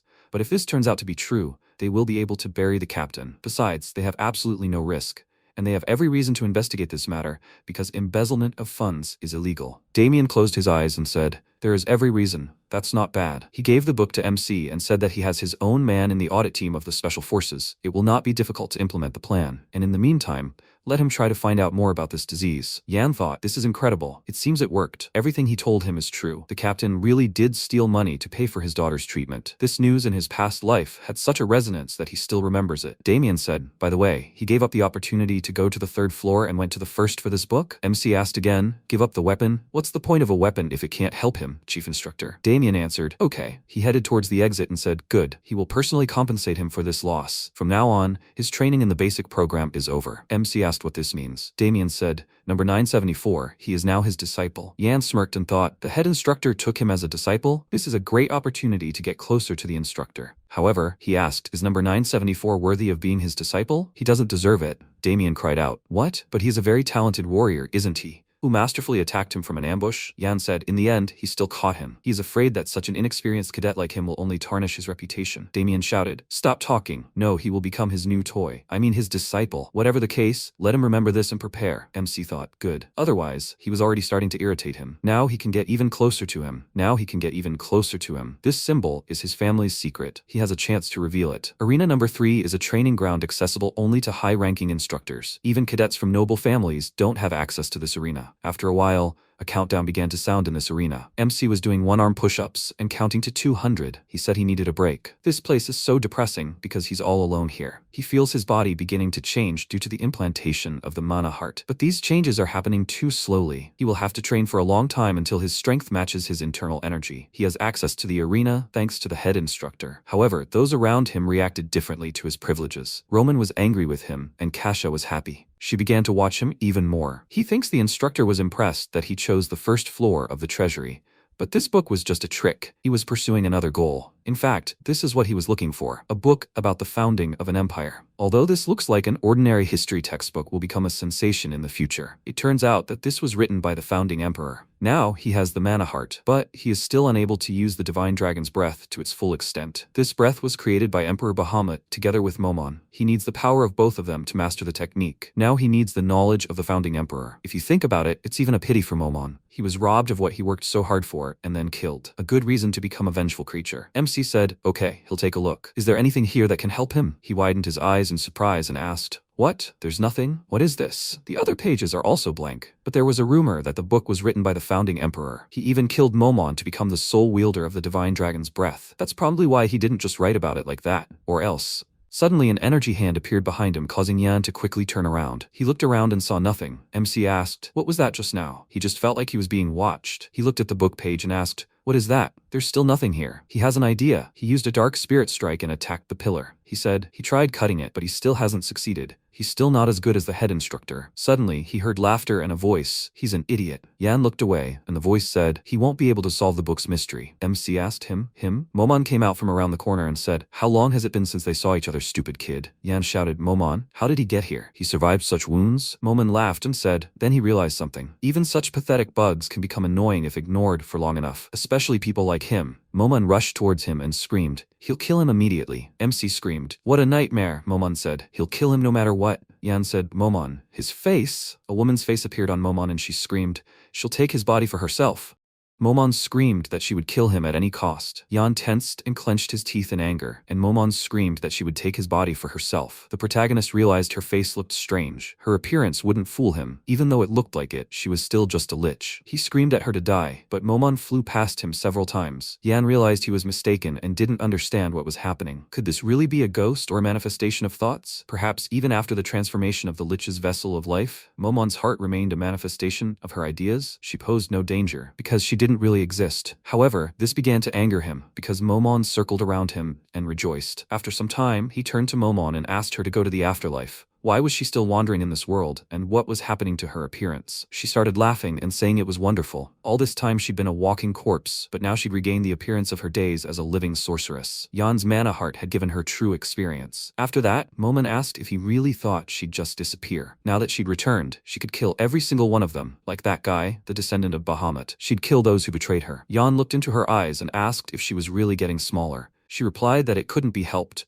Her magical abilities were being used more economically. He asked again, how could she take revenge on them? She looked like she'd had plastic surgery. Momon replied that all people looked the same inside, and it was all their fault. She maintained her manifestation only thanks to the energy of his mana heart. But the connection was too weak to display her full form. She started screaming, asking why. After all the elixirs he'd drunk, his energy was so low, any mutt would be stronger than him. Yan noted that this was very rude, and thought that it didn't currently pose a direct threat to him. But he could sense a weak flow of mana being transmitted to Momon. But the fact that this path was open suggested that she could become a hindrance in the future. His opponent was one of the most powerful mages, and if she were to parasitize on his mana in the future, he would be powerless to stop it. At that moment, he turned his attention to her and said that nothing could be done about it. He was glad to meet her, and that she should see this world before she disappeared. Momon told him not to be sarcastic and called him a child. He doesn't adapt well to mana, so how could he possibly get rid of her? He was no different from a human after all. He replied that he simply needed to sever his connection with her. Momon was dumbfounded when she heard this, and he continued to say that she was simply parasitizing on his mana heart. If he reduced the flow of mana, would she be able to continue her manifestation? He told her to disappear, as her age had long since ended. She became angry and realized she had to stay alive and couldn't disappear under any circumstances. Momon yelled at him to wait, as he would regret her disappearance. At that moment, she picked up the book of Bahamut and asked, doesn't he want to know its secret? There was silence, and the protagonist cut his hand until it bled and dripped drops of blood onto the empty book. He said he needed to sprinkle it with blood containing the breath of a divine dragon. But what should he do next? Momon moved her hand forward and said that if he gradually channeled mana into it, the blood would transform into letters. Yan realized it was light and darkness, the two components merging, but he wondered, what kind of nonsense is this? Momon, doesn't she understand what this means either? She replied that she didn't know what Bahamut wrote. The founding emperor couldn't have written such nonsense. At that moment, the protagonist tensed and opened his eyes in surprise. He realized the letters were starting to fly. Then the letters began to form other words. He watched tensely, shouting, "What? A sentence of them appears on his body and gathers together into a mana heart," he exclaimed. "No, they pass by this heart and form new ones?" At that moment, he heard Momon call his little one, and he dropped the book on the floor. She asked why he suddenly dropped it. He looked silently at the floor and asked again, did he just imagine it? The letters reassembled into different words, and a new mana heart. It couldn't be just an illusion. Bahamut, so that's the great secret he hid here. He must uncover it, even though it was very dangerous. He took a few steps toward Momon and told her to follow him, because in the future he would find a way. And she asked again, what was he talking about?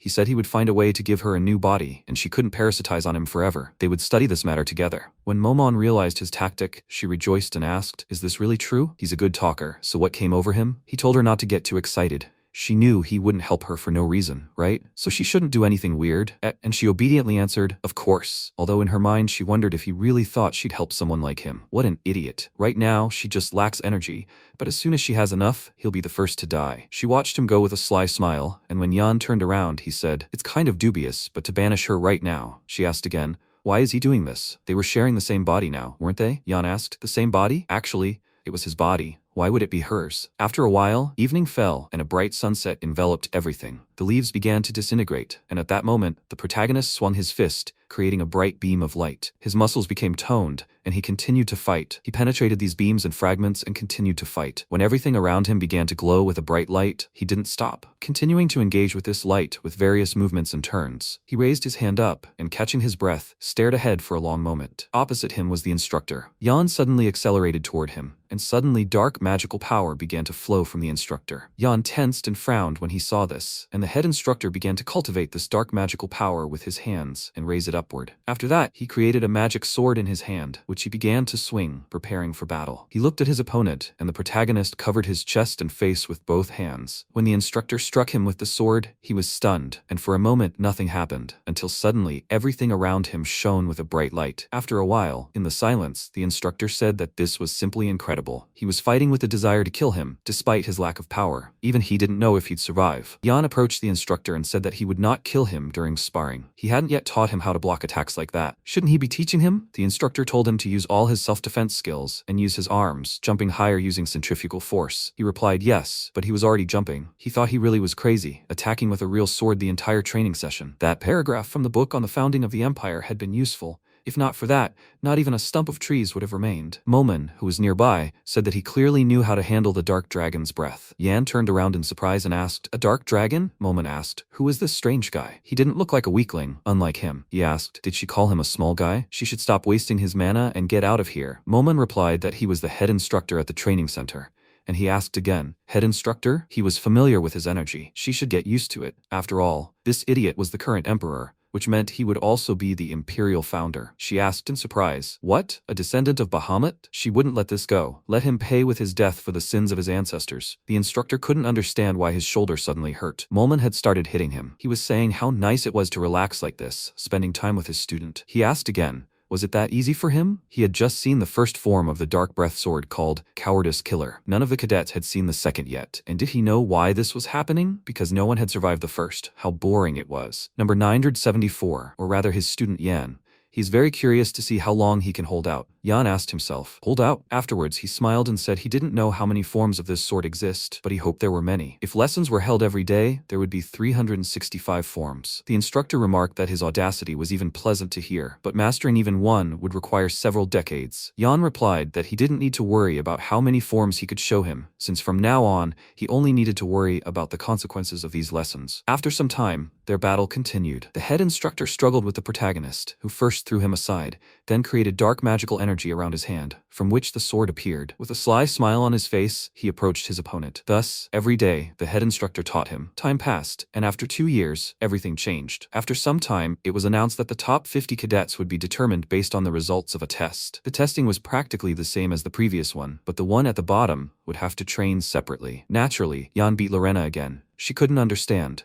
Yan had recently stopped coming to training, yet he always ranked first. How did he train? She clenched her fist in anger and asked where he was. She trained constantly with terrifying creatures, slitting their throats. She wants to win the next exam at all costs. She's currently in second place, but this time she'll definitely surpass it. At that moment, a terrifying-looking dragon monster, a worm, ranked A, began to loudly roar and meow at her. When this monster attacked Lena, it began to roar loudly in pain and terror, and she, with agility and ease, destroyed its opponent with a single swing. She told Yan to wait, because during the next meeting, she would take her victory. 2 years later, the final test of the third arena began. The purpose of the test is sparring with the assistant instructors, and the results of this test will determine who will join the special squad. However, all the guys were discussing, when will this end? It's so boring. This whole grand event is just a formality. Lena is a top-class cadet and ranks second overall. Most top-class cadets easily outshine assistant instructors in combat, and just a year ago, no one could beat them. But if you don't take this test, you might not be able to join the special squad. So, the cadet has no choice but to be here. Yan, he has no choice but to come to this test, and she will personally test his abilities. Let him come here quickly, Yan. At that moment, she paused, stopped, and looked away. Someone shouted that the test was over. The trainee had received his assessment and should return to his seat. At that moment, a bright beam of light appeared in front of the boy, and someone shouted at him to fight for real. Did he really think that saying, stop, in real life would stop the fight? It was cruel. A top-class cadet ranked third overall. He was shouting that in real life, it would only end with the death of the enemy. Was he having fun this whole time? Or does he think his assistant instructor uniform allows them to treat an aristocrat so rudely? He swung his arm, and the instructor suddenly yelled at him to stop. Lena understood that this was just a game for him, and it was disgusting. He was simply crazy, and even now, he was acting like an idiot. Everyone around him was discussing his behavior and confirming that it was very rude. Roman commented that this cruel, when the head instructor stopped coming to training, started acting like the whole world belonged to him. Casa said she also felt sorry for the assistant, and of course he got cruel, and let Roman please help him, because she really felt sorry for him. Roman asked again, did she feel sorry for him? And how many low-level cadets did the instructors kill? Everyone fights for themselves. She turned to Lena and said that Roman seemed to have chickened out. Lena thought the two were a good match, and Roman asked with surprise, what? He chickened out? At first, he didn't think he was that crazy, even though he had a bad temper, but he recently killed the instructor's assistant and completely lost it 2 years ago. Why isn't anyone doing anything about this mad dog? This psycho is from an influential family, and Roman also avoids him. He asks again, what? Is he avoiding him? He just doesn't touch him, and doesn't want to get his hands dirty. Casa confirmed that this means he's avoiding him. Lena remained unconvinced. The training will end soon anyway, and no one wants to cross the Dwight family. At that moment, the instructor's sword broke in two and he fell to the ground. Cruel screamed that he couldn't even fight back without a weapon. Even though he called himself the instructor's assistant, he screamed no, and at that moment, Lena closed her eyes and froze everything. When all the action stopped, the instructor didn't understand what it was. Cruel straightened up and asked, is that an ice axe? In any case, she didn't want to cause a stir, but it was unbearable to watch. He saw Lena and asked if she was messing with his family. His sword was the family talent, the wolf ice sword. Lena told him not to attack her or even try to utter a word. He laughed and said he wanted to finish her off before graduation and that the right moment had finally arrived. Lena called him a goat, and in her mind, Cruel said, Lady Lena, this is the last test of her life. He smiled, looking into her face and baring his sharp fangs. Lena replied that he always chose only easy opponents. Maybe he'll fight someone stronger than himself at least once? He laughed and said that their lady always spoke with such nobility, and Lena thought that his fighting spirit was growing stronger. He said he wanted to see that noble face contort with shame. Lady Lena. And a moment later, their battle began. A strong wind and a bright beam of light appeared on the battlefield, engulfing everything. They grabbed their swords and began to fight. Lena attacked first, gritting her teeth as she shouted that if he needed a sword so much, he should just say so. He shouted that he could handle such a cur in hand-to-hand combat. They began to wrestle, and Roman, watching, thought it was already clear who the winner was. Casa asked, does he understand? But they were not inferior. He remarked that Lena was slightly ahead. After 30 Cruel's attack, it would be difficult to keep up. Casa replied that she was glad about that, but strange energy periodically emanated from him. He was a member of the Dwight family and had never used the secret of the special squad's dark technique, and if he decided to use this, the outcome would be disastrous. Besides, unlike Lorena, he fought for real. Roman addressed her by name and asked what she could possibly know, being in 5th place. He grabbed her head to pet her, and she asked, "What?" He's been ranked 3rd for the last couple of years. Doesn't he know that the top 3 are called the Heavenly 3? He's just focusing on more important things. He replied that he knew and asked, so what was she focusing on? She created a private squad of 80 people made up of commoners and the children of aristocrats from the border regions, didn't she? It looked more like an idol fan club than a military squad, and apparently she was busy recruiting aristocrats. She asked again, but he was busy too. Wasn't he, Roman? He also created a squad of slaves and cadets from other cities. That's 56 soldiers, 7 groups of 8 people. They could be carrying out some kind of mission right now, right? For example, they could be organizing an escape. Roman got close to her face and said that she was too interested in other people. Casa chuckled and asked again, but it seems like he's too interested in her, doesn't he? At that moment, they heard a loud scream, and Roman said that he thought so, that it looked like the match was over. Lorena pressed a sharp sword to Cruel's throat, and they spoke. Thank God. He told her, Lorena, but Lorena asked if it was over or if he wanted to do it again. If he continued to rely solely on his own strength, then let defeat await. He should learn to be humble and not disgrace himself again. Did he understand everything? He was angry with defeat. And at that moment, a shadow appeared next to him and asked, "Is he going to endure this again?" He was dumbfounded, and the shadow continued to say that he was poor, cruel. He always loses. His own is always taken from him. He is always above her and always gives away his own, and in the future, nothing will change. If he had fought and killed, this would not have happened. Let him remember that it was all his. The mansion, the place of air, the love of his father. How pathetic he is, Cruel. If he fights and kills, he will have everything. The mansion, the place of air, and the love of his father. All of this could have been his. He replied that it was true, that if he were the one killing, it would all be his. At that moment, he became angry, and his eyes turned bloodshot. He smirked and asked, "Is she really that confident, lady?" Lorena asked again. "What is he talking about?" He replied that he was talking about how she could kill him. At that moment, he plunged the sword into his own throat, and Lorena didn't understand what he was doing. He said he'd rather die than lose. She put the sword aside and screamed, "He's crazy, what is he doing?" And he had to stop right now. He replied that he had thought so, and at that moment, his shadow headed straight for Lorena. She wasn't ready for it. At that moment, he grabbed her and began to attack. Her blood spilled, and he screamed at her to die. Now, as he lunged at her, a multitude of shards of dark magic flew everywhere. He watched her with thirst and asked the magical creature that appeared in front of him, who was he? Who dared to stop him? Was that a wolf? Where did it come from? And what the hell was going on? The wolf said that it had returned. It was a black wolf. Cruel realized that the voice sounded familiar. Could this be the same creature? At that moment, Lorena was in the arms of this guy, and it turned out to be the protagonist, Jan, who saved her and held her in his arms, after which he turned to his pro-opponent with an aggressive expression. Roman, Casa, and Cruel were stunned by what they saw. The wolf began to approach him, while Lorena was unconscious, but suddenly she woke up and seeing Jan standing before her, exclaimed, "It's him." Cruel was saying that luck was smiling on him today, and he dealt with him just like Lorena. Jan looked at him silently, then laid her down on the floor and told her to rest for a bit. Cruel asked mockingly, "Did he really adopt a mongrel? Was he training the wolf for the circus for 2 years now?" Jan said that 2 years had passed and he still hadn't changed, and Momon, appearing in the air, asked curiously, "Has someone interesting appeared?" This guy's energy was eating away at her. Jan knew it, and she asked again, "Does he see it too?" It seemed he'd made some progress, and it was time to fix it. Otherwise, he'd become a demon in no time. At that moment, he laughed loudly and began to attack, asking again, what was he talking about with the owner of this body? Jan asked again, was he really worried about his future? He would regret it. At that moment, someone interrupted and said, "Enough chatter." He'd been gone for 2 years, and they'd gotten too cocky. They felt this amazing energy, and it turned out to be the head instructor. He wanted to make a final announcement so they would stop everything and take their seats. They were surprised to see him, and the head instructor told him to hurry up. They didn't want to die here on their last day, did they? After a while, he announced that they'd worked a little, and out of 1,000 cadets, only 200 remained. This was quite a good result, and the final score would be made up of 50% strength and agility, and 50% mana. Since they were no longer cadets, instead of a number, they would be given a different distinguishing mark. This was the rank of Imperial Knight. They exclaimed in surprise, because an Imperial Knight was an amazing thing. We're not talking about those guys who fight on horseback, but those who use mana. There are 10 phases that determine a knight's strength. These include those who have mastered mana, dungeons, a knight who can summon a named sword, a knight who can project energy onto objects, a knight who can cast spells on their body, one who can improve swordsmanship with their internal energy, one who can create a sword from energy, and, time to finish the speech, the rankings will be announced starting from first place. Jan took the lead, and he was assigned a rank. Thus, the rankings were announced, and after a while, everyone found themselves in a dormitory for the best cadets of the special squad. Jan said that he had been looking for a normal bed for 2 years, and Momon asked, "What kind of knight qualifications are these? What do all these ranks mean?" He asked again, "Hasn't she heard of the qualifications of Imperial Knights?"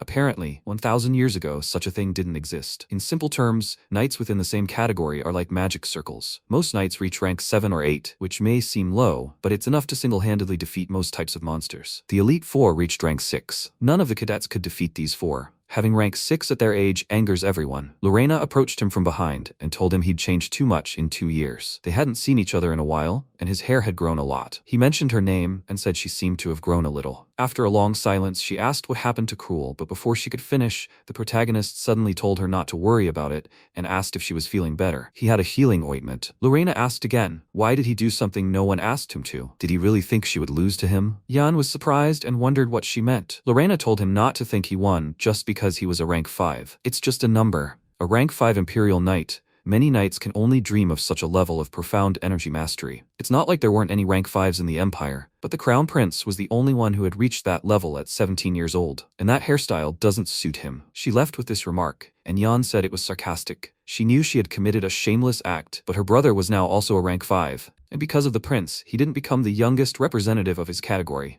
What a pity. She doesn't want to admit that he surpassed her older brother. How childish. Momon said she didn't think rank 5 was so outstanding, but why was he hiding his strength? He could rise even higher. Yan replied that it would be better if no one saw his power now. He needed to show only as much as would attract this moth's attention. He smiled and continued on his way. At that moment, a subordinate approached the chief instructor and, smiling, said he'd heard that Yan had intimidated others. He said he hadn't expected that, especially that black wolf. He hadn't been taught that, and it was very interesting. Did he use the dark dragon sword technique? His subordinate said, Mr. Chief Instructor. He apologized, but he felt he'd grown too attached to this cadet. Allowing him to use such a technique was a violation of the training center's rules. He turned to the senior instructor, who asked again, what was wrong? The chief instructor said, it seemed he'd completely lost his fear. How long had he been promoted to senior instructor? Since when had he been allowed to express his opinion? Jock apologized, and the instructor told him to go ahead and clean up the place. Jock had thought so. The chief instructor's judgment could no longer be relied upon. His subordinates confirmed that it seemed so. He thought they should get rid of him right now.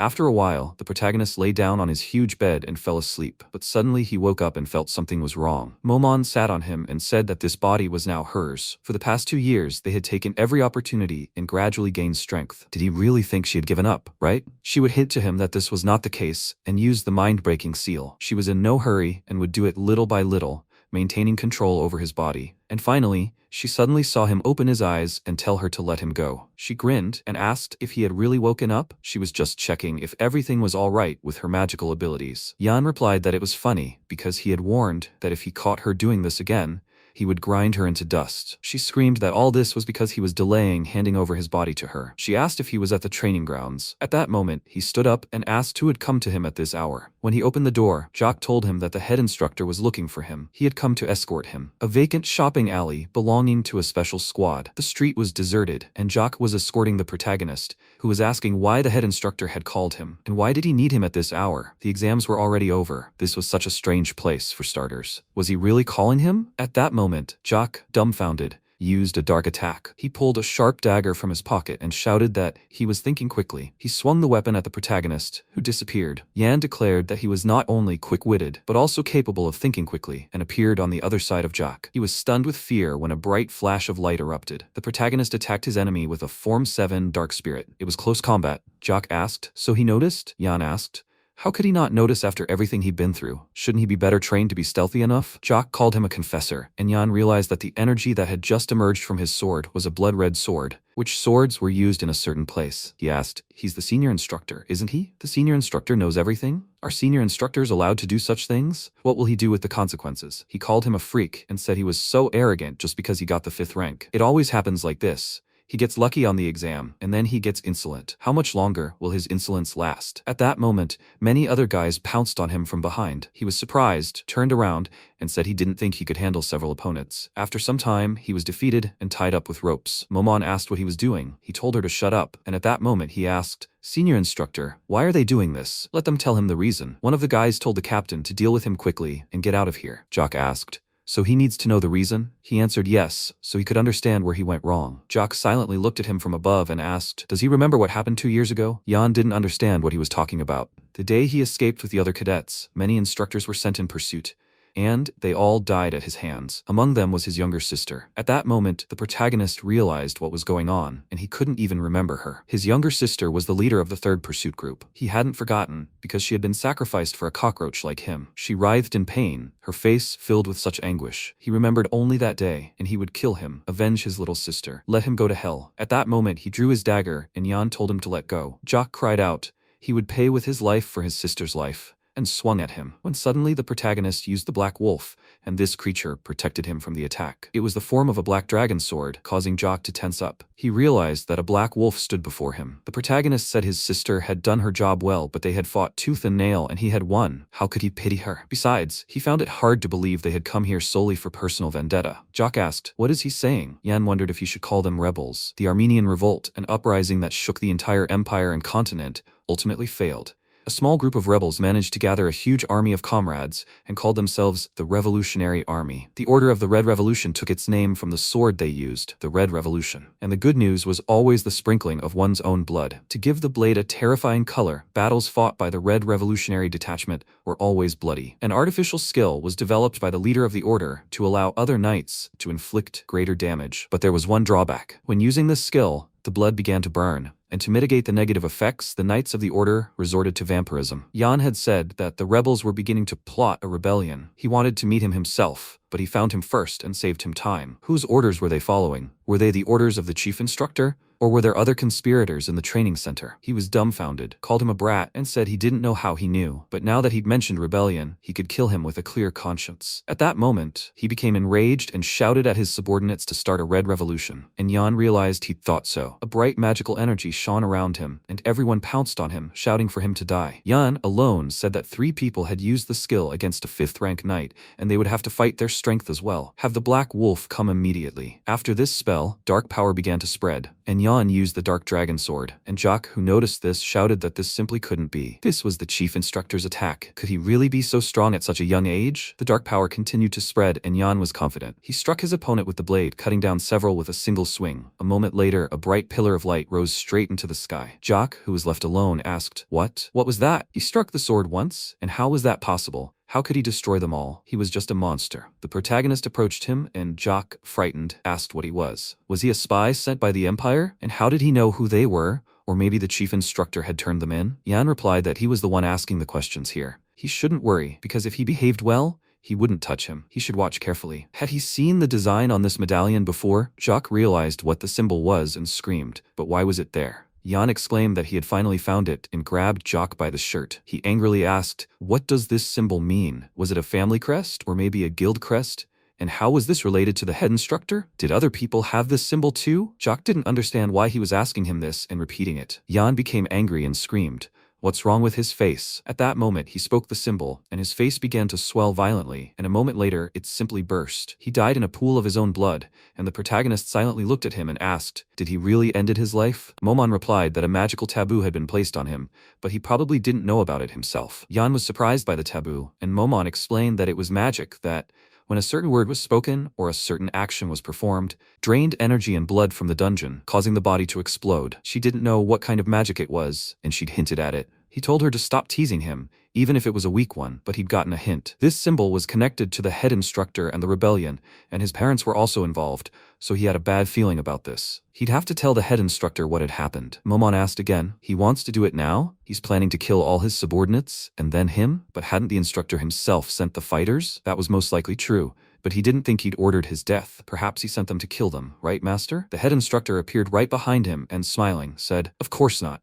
Who in their right mind would send their subordinates to their deaths?" Jock had been beating him up lately, and he needed to be taught some manners. He could go now that he graduated. Starting tomorrow, he'll give him a real job. Let him get some rest. At his current level, the job will seem difficult. With these words, he left. When a new day dawned, a loud train passed through the forest. It was a transcontinental train to the Wolf family's northern holdings. There were many suitcases on this train, but not many people. The conductor decided to check the passengers' tickets and, after apologizing, asked to see one of them's tickets. It was Yan, who said he'd take care of everything right away. The conductor looked at the tickets and wished him a pleasant journey. The exams were over, and now they were traveling quietly and peacefully on the train. But of course, that wasn't true. He was heading north to complete missions. After the exams were over, all the surviving cadets were officially designated as the remaining knights of the special squad, and without any primates, they were sent on their first mission. The soldiers were posted in 4 directions: east, west, north, and her empire across the continent, with their own missions on each route. Undead, east of death, adjacent to the lands of the dead. Casa and 80 soldiers under her command were sent there. The strange west, with its unusual natural phenomena and teeming monsters, was assigned to Roman with a detachment of 50 soldiers. South of storms, ravaged by storms and pirates, was assigned to 60 high-ranking soldiers. The northern border, bordering their lands and barbarian territory,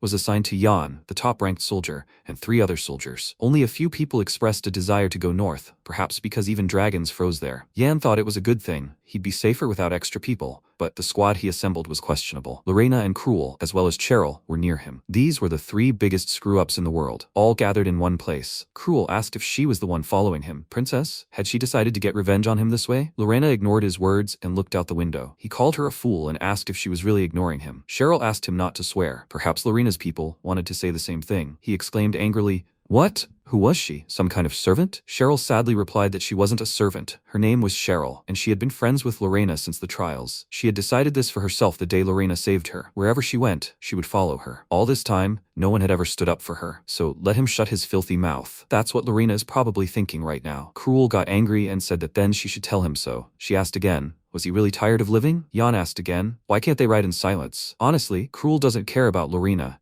He decided to go north for only one reason. It was all because of Yan. He's going to kill him. He didn't like him from the very first meeting. Why does he always get on his nerves? Now that they're no longer in the training center, he could attack him at any moment. He asked how many times he should hit him. Maybe he'll answer him quickly. Yan asked again how many times he should hit him. He froze and asked again, once? He answered no and punched him in the face more than once. Lena continued to silently stare out the window, paying no attention. She didn't think she'd be back home so soon. She recalled the words about how they didn't want to listen to her. If she mentioned that name again, she would be banished to the territory. This was the homeland she'd left without a second thought. Since leaving, she hadn't been able to find out anything about her brother, and she couldn't return like this. Jan couldn't understand why Lena was so quiet today. It seemed she wasn't very happy about returning to her homeland. Soon, she would hear news that would open her eyes. She would be surprised too, wouldn't she, Lena? They would soon arrive in Avalon as they had announced on the train. At that moment, the protagonist overheard a conversation between 2 people behind him. One of them asked the master if he would really do this. Avalon was obviously nearby. Surely he wouldn't stop there. Perhaps something was bothering him. He couldn't just pass by. The prince would be disappointed. The master replied, "You're welcome." The prince's training had ended, and he had nothing more to say to him, so why was he asking him to come? Jan understood. That's why he chose the north. At first glance, he might seem like a mischievous old man with a bad temper,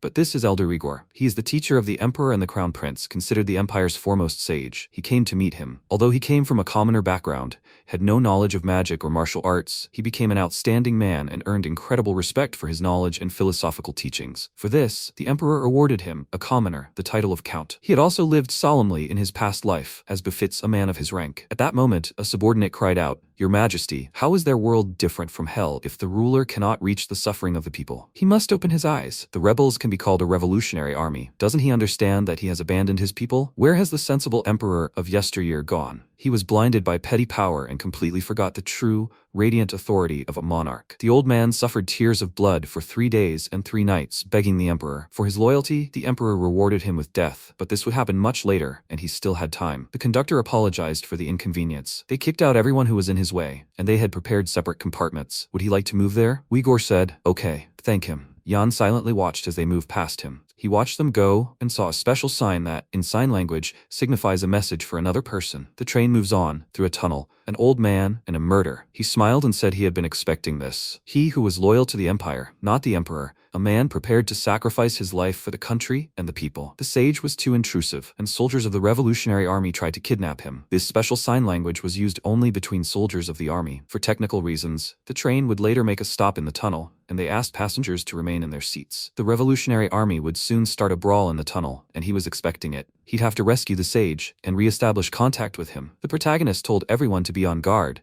and Cruel and Lena turned to look at him. He said he would now speak to them through a mental link, and they should listen calmly. Their enemy had seized control of the train, and an hour after the accomplices entered the tunnel, they would attempt to kidnap an important person on board. The enemy was disguised as a conductor and quite possibly as passengers as well, so he wanted to explain what to do next. But Cruel smirked and said they hadn't even received their assignment yet, so why would he listen to him, Yan? At that moment, he punched him in the nose and he remained silent. After that, Yan asked if anyone had any questions. Lorena asked him to wait, as she had trouble understanding what was happening. How did he know about this? He said it was a secret assignment from the chief instructor, which was why he chose the north. She replied, I see. Does he know anything else? Who are their enemies? He replied that he did not know the exact number of enemies, but he knew who they were. The Revolutionary Army. They were the ones involved in the kidnapping of this VIP.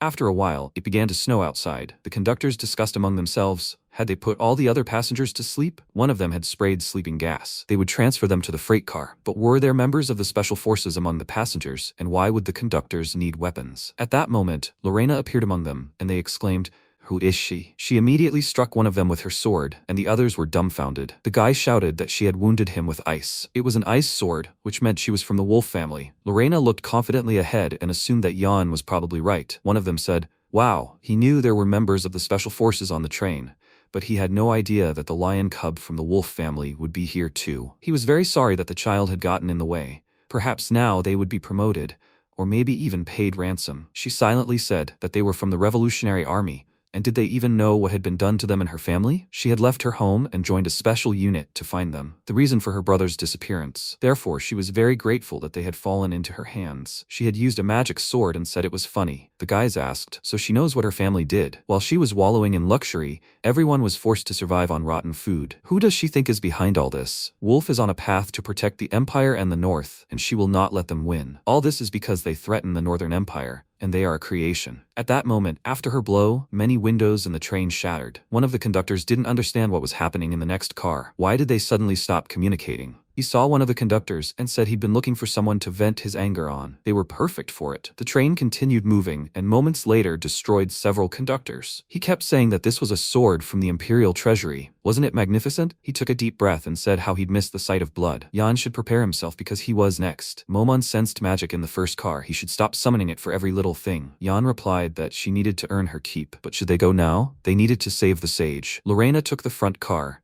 Cruel the cars at the back, and he would sneak into the front through the roof. Momon replied, what a sly one he was. Lorena turned out to be more talented than she thought. It was good she didn't kill her then, wasn't it? She was like a ticking time bomb. But did they really need this old man that much? Was he part of his plan? He replied, of course. In the future they will encounter the Revolutionary Army more and more often, and there is no one more useful than this sage. With him on their side, the battle with the Revolutionary Army will be much easier. Now they should go, and Momon confirmed that wherever she looked, there were very calculating people. She still couldn't believe it, but now they would see what was happening. The old man was wrapped in ropes, and they asked him again, so he really is the Emperor's teacher? Across from him sat Hela, the commander of the 7th Corps of the Revolutionary Army, the third disciple of the Holy Sword Erectus. Hela asked, so he really is the Emperor's teacher? If he's so smart, he must know ancient languages and dialects. He replied that he knew something, and she asked, does that mean he can bark like a dog? Well, dogs have their own language too. Hurry, let him start barking. Why isn't he doing it? The old man didn't understand what was happening and suddenly began barking. She laughed loudly, and Uyghur said that meant she was very beautiful, my lady. Yan decided that judging by the energy emanating from them,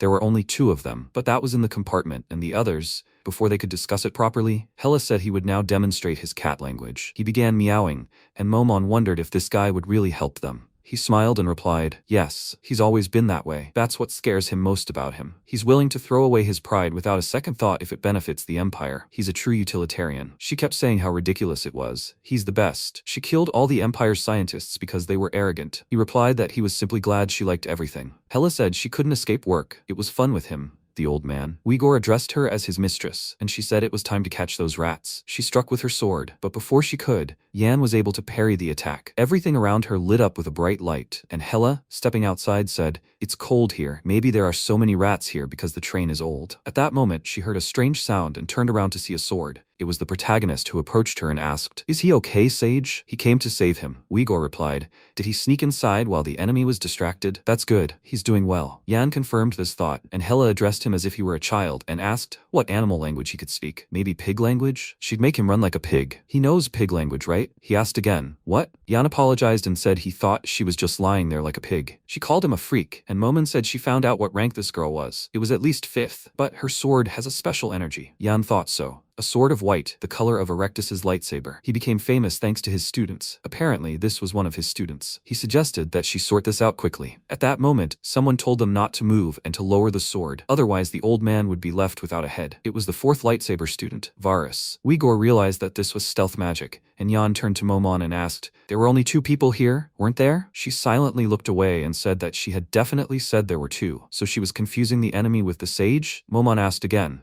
what did she have to do with it if the energy didn't come from the old man? At that moment, Hela threw the dagger at his feet and came closer to Yan. How scared he looked. He asked again, didn't she want to hear the pig squeal? Hela replied that it was too late, and now instead of a pig squeal, she'd rather hear his head crack. She tensed her muscles and pounced on Yan with incredible agility and speed. Her subordinates were ready, and at that moment Lorena arrived, using her vision in wolf. The windows in the carriage cracked again, and everything around them was chilled by frost. The conductors found themselves trapped in ice and unable to move. She said, the beginning of winter, when she suddenly began coughing up blood. But she overdid it, and it caused frost. Her body wasn't ready for it. She wouldn't be able to use snow for a long time. A muscular guy approached her and said she was making a lot of noise. It was too rude and loud for hidden wolves. Everything is different from what this freak said, right? She didn't understand who he was. He neutralizes frost with dark energy. If he came out of the car where Cruel was, then it was him. But before she could fully consider this thought, he suddenly asked, is she really a girl from the wolf family? She turned around in fear and screamed, freak. How did he know that? Meanwhile, at the end of the train, Cruel found himself in a pool of his own blood. He didn't understand how he was supposed to defeat this monster. This was on a completely different level from all his past opponents. He remembered Lorena and wondered if he was stronger than the head instructor. She asked, did he stop her with his hand? The guy apologized for offending her and said what a shame. If they hadn't met there, she wouldn't have had to die. A moment later, blood splashed right onto the window inside the train car. Yan, meanwhile, was in a difficult situation,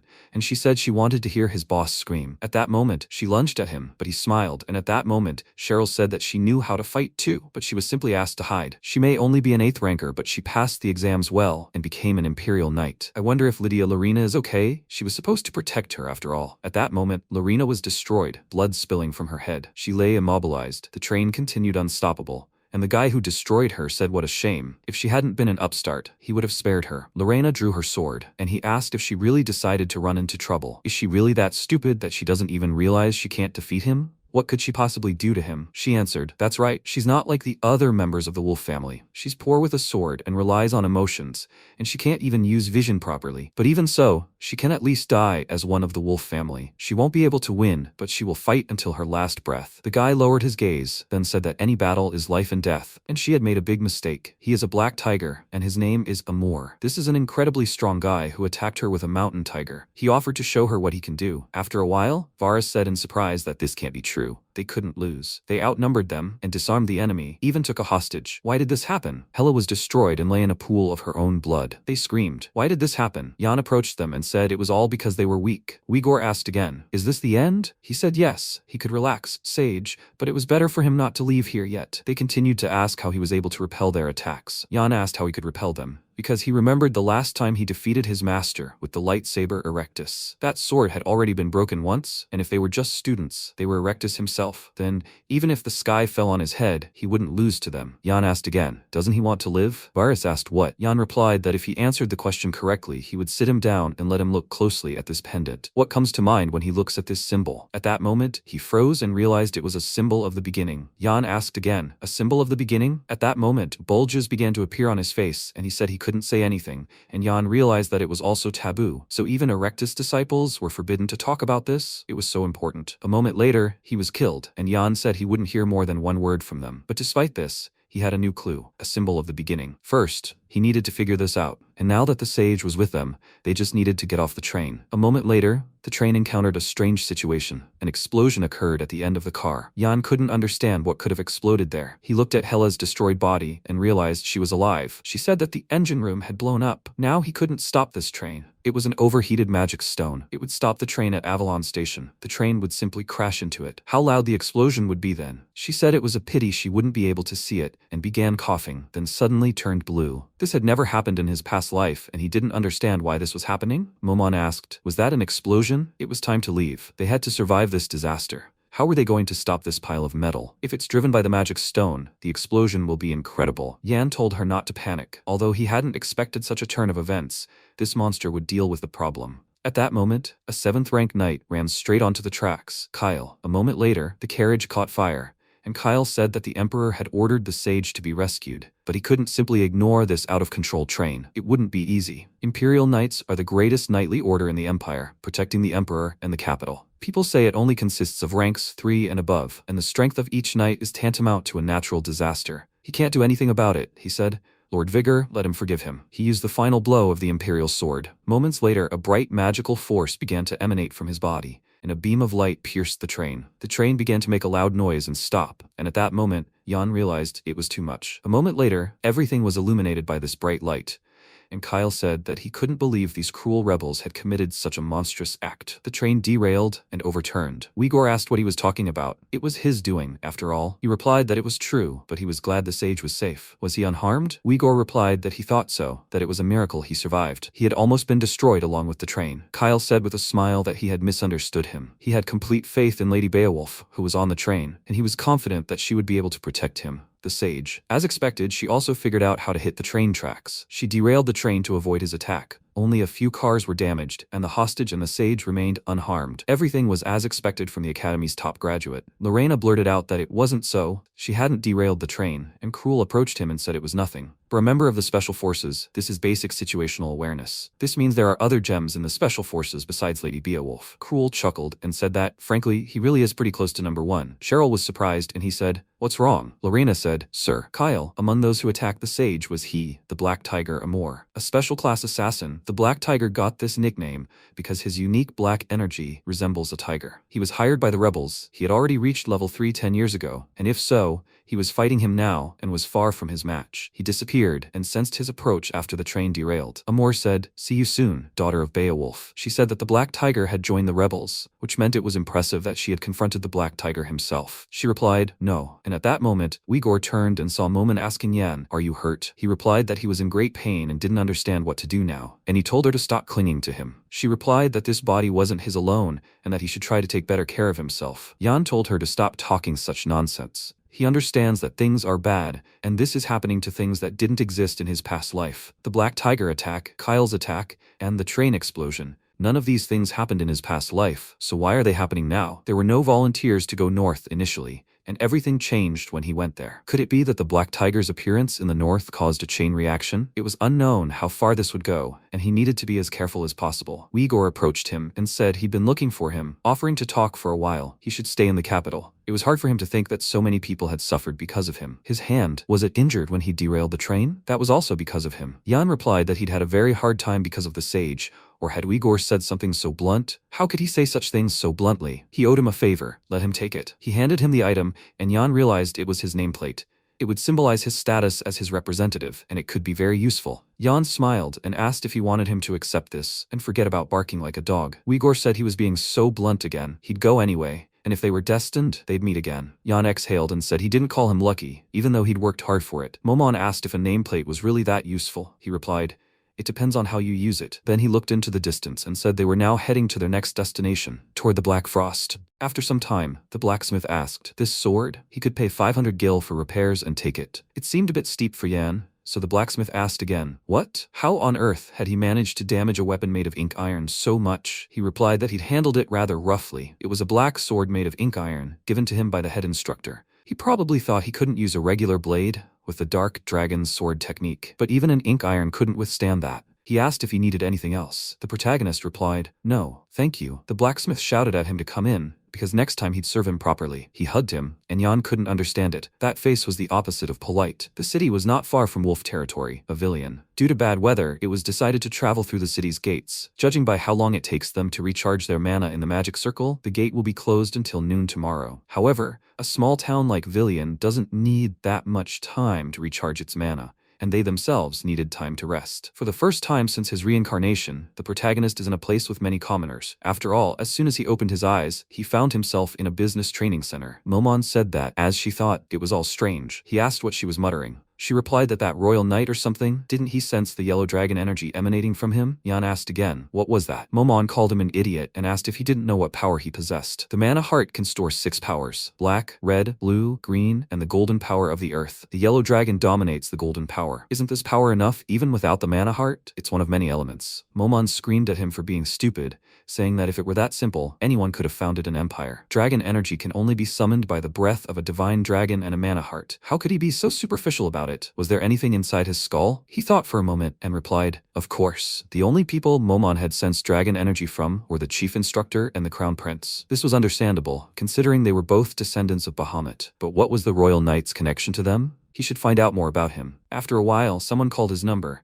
It turned out to be Lorena and Cheryl, who had met him nearby. They were shopping and had a lot of shopping bags. Cheryl exclaimed joyfully at their luck. Lorena asked again, is he already heading back to his lodgings? He replied that he was coming from the blacksmith, where he had ordered his weapon repaired, and he needed to prepare for the mission in advance. Cheryl noted that they were also preparing for the mission, and he asked, so that's it, but why did this preparation sound more like shopping? Cheryl chuckled, and Lorena replied that they'd only bought the bare necessities, mostly food. He asked, will they eat it all in one day? Cheryl smiled and told Yan to go shopping with them. He wouldn't last in wolf territory in that outfit. He replied that he'd do it himself, but Cheryl threatened him into joining them. He realized that people don't change after all. They continued to persuade him. They have personalized service. They will even select clothes specifically for him. And at that moment, Cruel was watching everything happening around the corner. When the protagonist entered a store with beautiful fashionable women's clothing, he put on gloves and said he'd just take them. If the clothes were too heavy, they'd get in the way. He donned a cold weather coat, cold weather gloves, and winter boots. Momon replied that he was always such a bore, and Yan replied, who's talking? Cheryl asked, will he take everything? Then maybe he'd look at Lorena's outfit. He looked surprised and asked again. Cheryl opened the curtains and said they were starting a fashion show. Someone could wear something like this in a new city,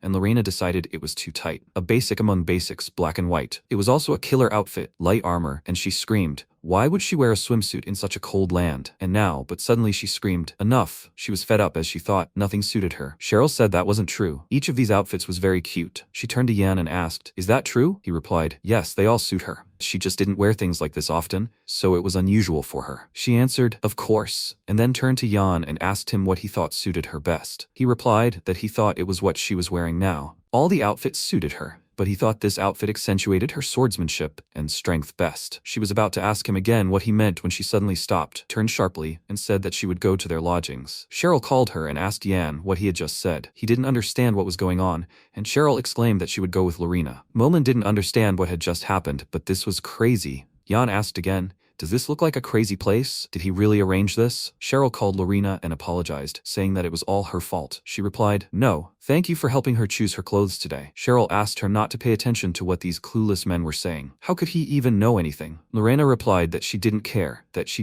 about the nonsense other people said. It was just nonsense. But while she was saying this, the blush on her cheeks was too noticeable. Yan called after him that in that case, he suggested they meet at the gate at noon tomorrow. Don't be late, they would meet tomorrow. Lorena asked again, would they meet? Why was he saying things so loudly that could be misunderstood? Yan realized she left without even answering. Maybe she didn't hear? Momon said that even she wouldn't pretend she hadn't heard, because that would be even more awkward. Yan replied that they bought clothes, and that meant now, but suddenly he turned around and realized Momon was nowhere to be found and asked where she had gone. Meanwhile, in one of the shops, a clerk thanked him for his order. It was a Shining Moon, a pub located next to the Villian Department of Transportation. Both ordinary townspeople and mercenaries come here, and the food is cheap and delicious. Cruel muttered that it was a curse because he didn't know what to do to defeat Yan. He sat in this pub with a glass of beer and thought, you can't get close to him, even when he sleeps. He's like a monster, and secretly, he feels it. Yan hasn't shown his true skills yet, but why is he trying to hide his strength? Why is he hiding his strength? He wondered about these things while he was alone, and at that moment, he heard the shouts of passersby,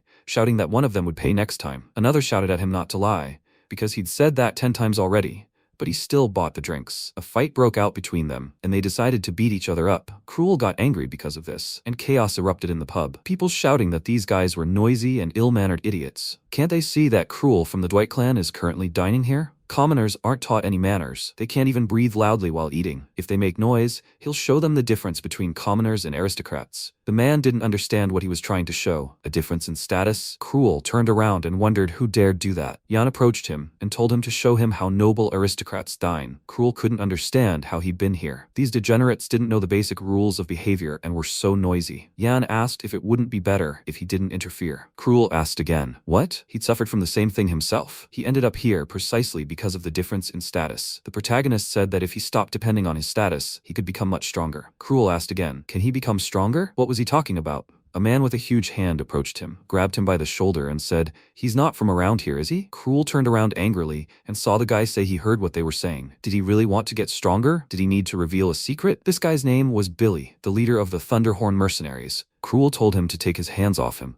Billy said that a man gets stronger by lifting weights. If he joins them, they'll supply him with protein supplements. He'll be allowed to do whatever he wants. Cruel became very angry and, gritting his teeth, started a fight. He yelled at him to eat it himself. The man cried out in pain when Cruel pierced him with his magic and said it looked like he didn't have muscles, but just balloons. Billy fell right among the people, and they realized he destroyed their leader in one blow. The other guys asked how he dared humiliate their leader like that. Cruel asked again, what was that mountain of muscle? It smelled bad. But that was even better. He could destroy them all in one go. Suddenly, the guys started shouting that he was a great, skinny, and innate strength, someone born to control muscles. Let him teach them how. Cruel looked at them in bewilderment, not understanding what was happening. They laughed at the fact that it was the first time someone had defeated the leader with one blow. He was an aristocrat after all, and it was immediately obvious he was on another level, and besides, he was handsome. Cruel looked at the people around him in bewilderment, not understanding why they were doing this, but he even liked it, so he smiled. They sat down at the table, and people began to discuss the aristocrats' drinking skills. Let them bring them their drinks. This time they would drink together. He was good at arm wrestling too, wasn't he? Cruel replied, well, of course, he's from a noble family. They shouted, glory to the aristocrat. After a while, one of them exclaimed that his glass was empty, and that they should quickly bring them alcohol. Cruel's brother's glass was empty. Cruel was smiling and drunk, his face flushed, and the guys continued shouting that they were rude and had no manners at all. Today, it was all on him. He would show them what high status meant. What a wonderful day. They would now drink to Cruel's brother. To him. He continued to smile in this company. Sometime later, the protagonist dragged a drunk Cruel through the street. He tried to wake him up and bring him to his senses. Yan asked him not to puke here, because if he did, he would kill him. Cruel tried to answer that he was sober, but it didn't work out well. Cruel asked where his friend Billy was. Yan was surprised that he had just considered him unworthy of himself, and now they had become friends. He replied that Billy was very hardworking and kind. Those idiots were praising him for carrying him out. It's strange that they're treating him like this, even though they've only just met today. Isn't it strange, Yan? They were so kind to him, even though they'd only just met him today. He started crying and asking why his family, people of the same blood, had never been so kind. Yan looked at him in bewilderment and remained silent. Cruel kept saying that they would have simply said he was a good man, that they believed in him, or something like that. Momon asked Yan what he'd slipped into his drink. He asked again, had he slipped something into it? She replied that she'd seen him slip something into his drink at the pub. Yan realized she'd seen everything, and said that he'd added some powder to cleanse him of demonic energy. Judging by his condition, it was working. She asked again, what, such an expensive powder? Where did he get so much money? Had he really gotten attached to him? And why had he suddenly decided to take care of him? Yan asked again, did he care? He simply remembered the old days, and when he sees people commit evil under someone else's influence, it gnaws at him, so he did it. And no matter how much he needed to hurry, he felt like he was about to puke. Momon replied that she didn't care, since it wouldn't happen to her. Sometime later, in Duke Wolf's palace, there was a lot of snow and cold all around. Inside, a special portal glowed. Many people and knights gathered around and announced they had finally arrived at the palace. They were the main character, along with Lorena, Cheryl, and Cruel. Cheryl was surprised, so this is what it looks like. Lorena frowned and looked at the floor, after which Cruel said he was cold. Is it always this cold in her homeland? The mission they had come to fulfill was to defeat the barbarians together with the Wolf Knights. There are constant skirmishes over fertile lands, which are scarce in these harsh places. Therefore, the Wolf Knights are constantly short of warriors. But the big problem is, will the proud Northern Knights accept outside help? Lorena told them to stop. She had something to tell them all. Yan turned to her, and she said they might see something up ahead that they didn't expect, and they should prepare for it. The knights discussed among themselves. Was this the reinforcement sent by the special detachment? They were met by a butler who greeted them and asked them to show courtesy and return where they came. Respected, uninvited guests. Han said the North had requested assistance and didn't say he was ready to receive guests. Did they understand that? Count Hans, the former commander of the Wolf Knights, remained as a butler in this place after retiring. No matter his current physical condition, to lead a detachment of knights. He must be at least a third-rank knight. It's simply incredible that such a warrior works as a butler. Lena said they hadn't seen each other for a long time, and he looked at her silently. She came to fulfill the assigned mission as a representative of the special squad, so he should watch his words and show respect. He said that she left here without permission. This was too much. They hadn't seen each other for several years, and she was speaking so rudely. She joined the special squad without even telling anyone. Did she really choose the special path instead of them? Did she even imagine how worried they were? Yan replied that he really didn't expect this. Hans continued to shout, "Madam, she has a scratch on her cheek. How could the captain, that old scoundrel, dare to allow this?" She said, "That's why she didn't want to come here." Hans shouted, and again she said such hurtful words. They had all been so looking forward to the day when she would return. Only this gave them the strength to live. Let her stop doing this. She replied that she had been too rude to him. His hair had turned gray while they were apart. Is he feeling well? Hans was surprised that she was worried about him and burst into tears, shouting, "Madam!" She asked him to be quiet and said it was cold in here, so she suggested they go inside. Their cook would be able to demonstrate his skills for the first time in a long time, and these guests could come with them. He also said that the master would soon return from hunting. They could dine together. Lena was silent for a moment, then addressed him by name and said she didn't want to hear anything about him. Please let him never mention her father again, and she would finish her mission before he returned. Hans tried to explain something to her, since she had misunderstood him, but she left. After a while, they sat down at the table and began to ponder. Was this a joke? They were going to wait here until Lena arrived? Was this the rule here, waiting without touching the food that was right in front of them? They were trained like mongrels. Why was Lena fidgeting like that? Cheryl told him to be quiet.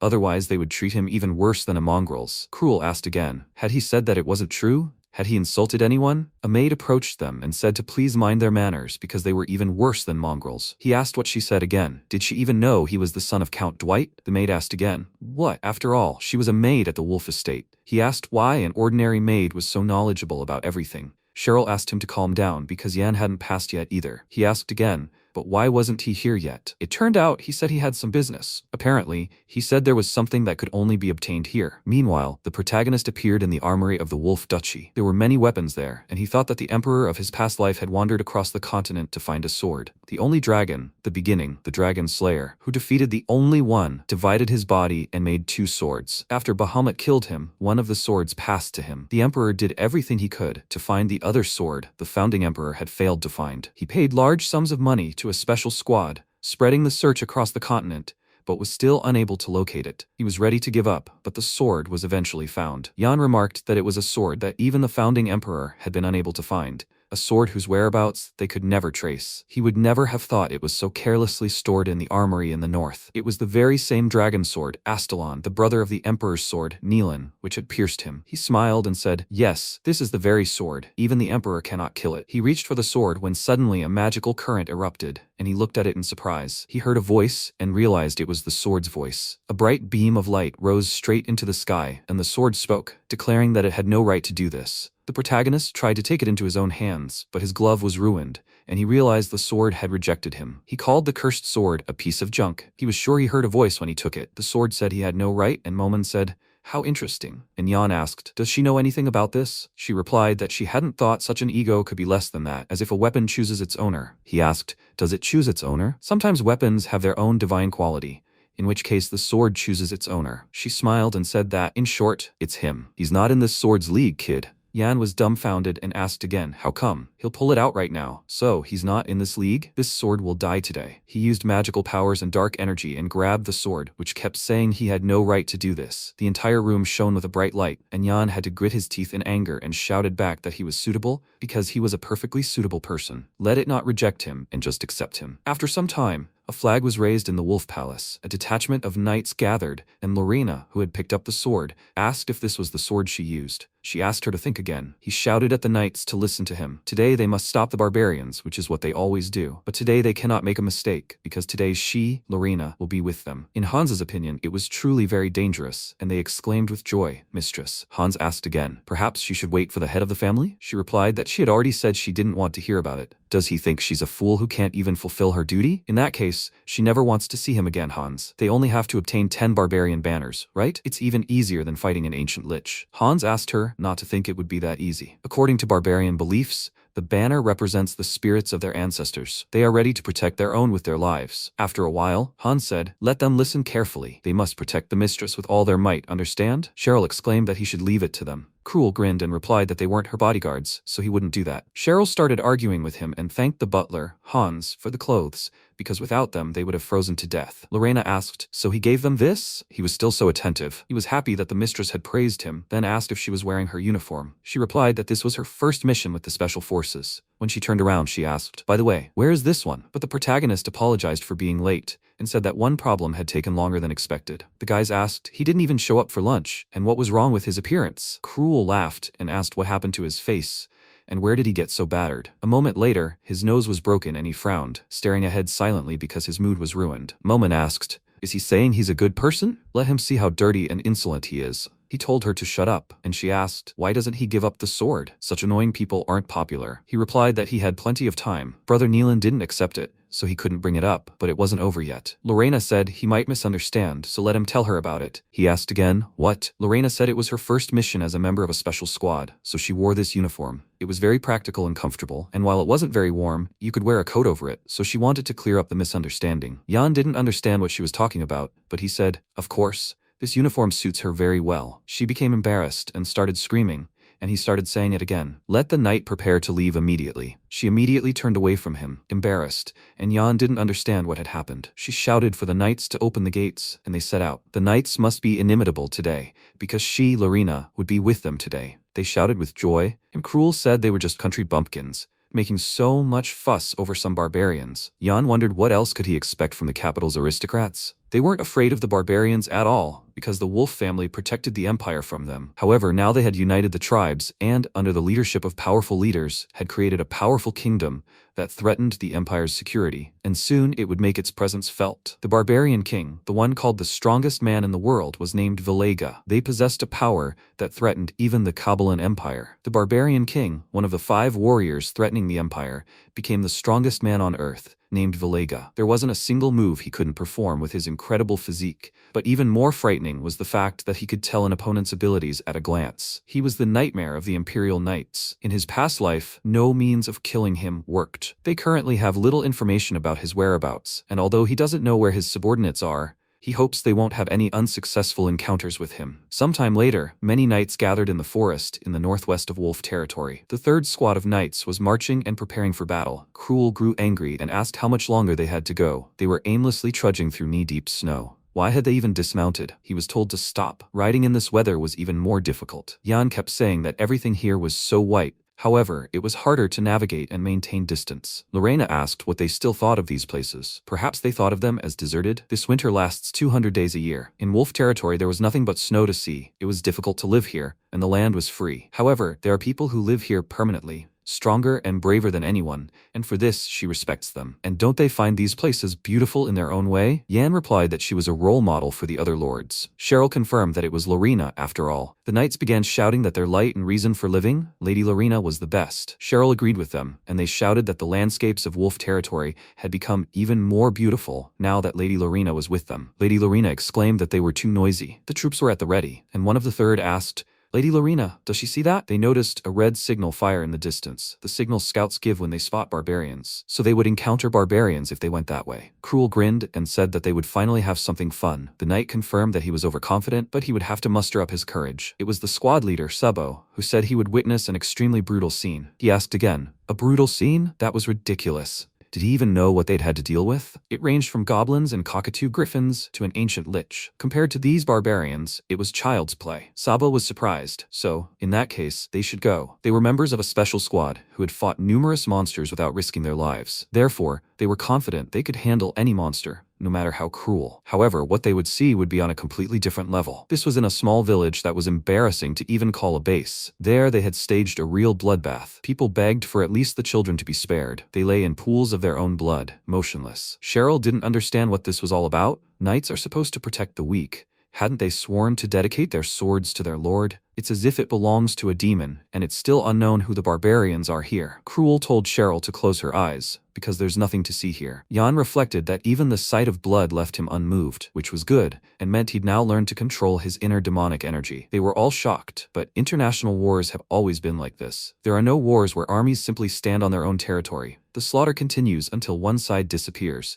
so they killed everyone, children and adults alike. Lorena, before Territory Lord Wolf, couldn't have been unaware of this, but hearing and seeing something with your own eyes are two different things. This is the burden Lorena was forced to bear in the future. And will she be able to bear it? Jan silently turned his attention to the girl who was killed with a baby in her arms. Cheryl said that perhaps they were bad guys and they should approach them and save them. Cruel replied that if she decided to approach, everything would be bad. They approached the infant, and one of the knights said that this child was lucky. He will die here and will not live any longer as a vicious barbarian. At that moment, he swung his weapon at the child, when Cheryl suddenly cried out, "Stop, don't do this." The knight still wanted to destroy the child, and everyone exchanged fearful glances. But at that moment, Lorena intervened and stopped his weapon with her sword. The knight asked again, "Lady Lorena?" She said, "Enough, that's enough. They've killed everyone who was armed, and now they'll replenish their supplies and return. And they mustn't kill this child." That was her decision. Yan considered it her decision. But the knights who heard what she said began to discuss it among themselves. Did she really just tell them not to kill the barbarian? That was a joke, right?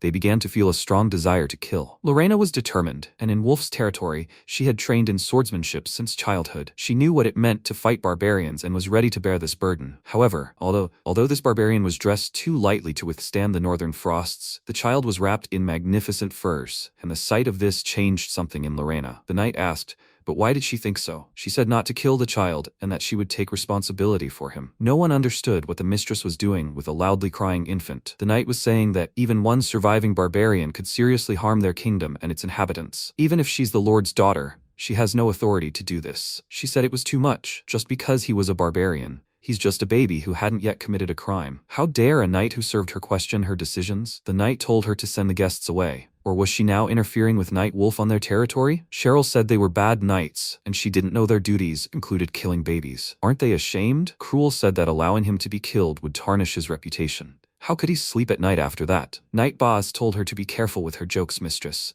because right under their noses she was defending the barbarian. Did she understand what this all meant? As Jan thought, there was a conflict between them. The knights protecting Wolf's territory would never change their minds. Emotions are not controlled by logic and morality. Too much blood has been cursed for them to overcome hatred. How could he so easily speak of forgiveness in front of them? Suddenly he felt something was wrong and asked himself, what is this energy? They sensed something was wrong and exchanged glances when suddenly the chieftain began to fall on them from above. The chieftain had arrived, so they should prepare for an attack. This chieftain clenched his fist and shattered the ground they stood on. Everything around them began to glow with bright rays of light and flame. People noted that this was incredible energy, and Lorena became angry. At that moment, everything around began to spin and burn loudly. A moment later, everything stopped, and the knight said that he couldn't even imagine that they would attack them. Where were their scouts even looking? The chieftain grabbed one of the knights by the head and asked, did they kill them? That is, his family and his fellow tribesmen were killed. Habru grabbed one of the knights and twisted his neck. He threateningly said that he would kill them too. It would be slow and painful. He destroyed the first knight, and Lorena screamed for him to stop.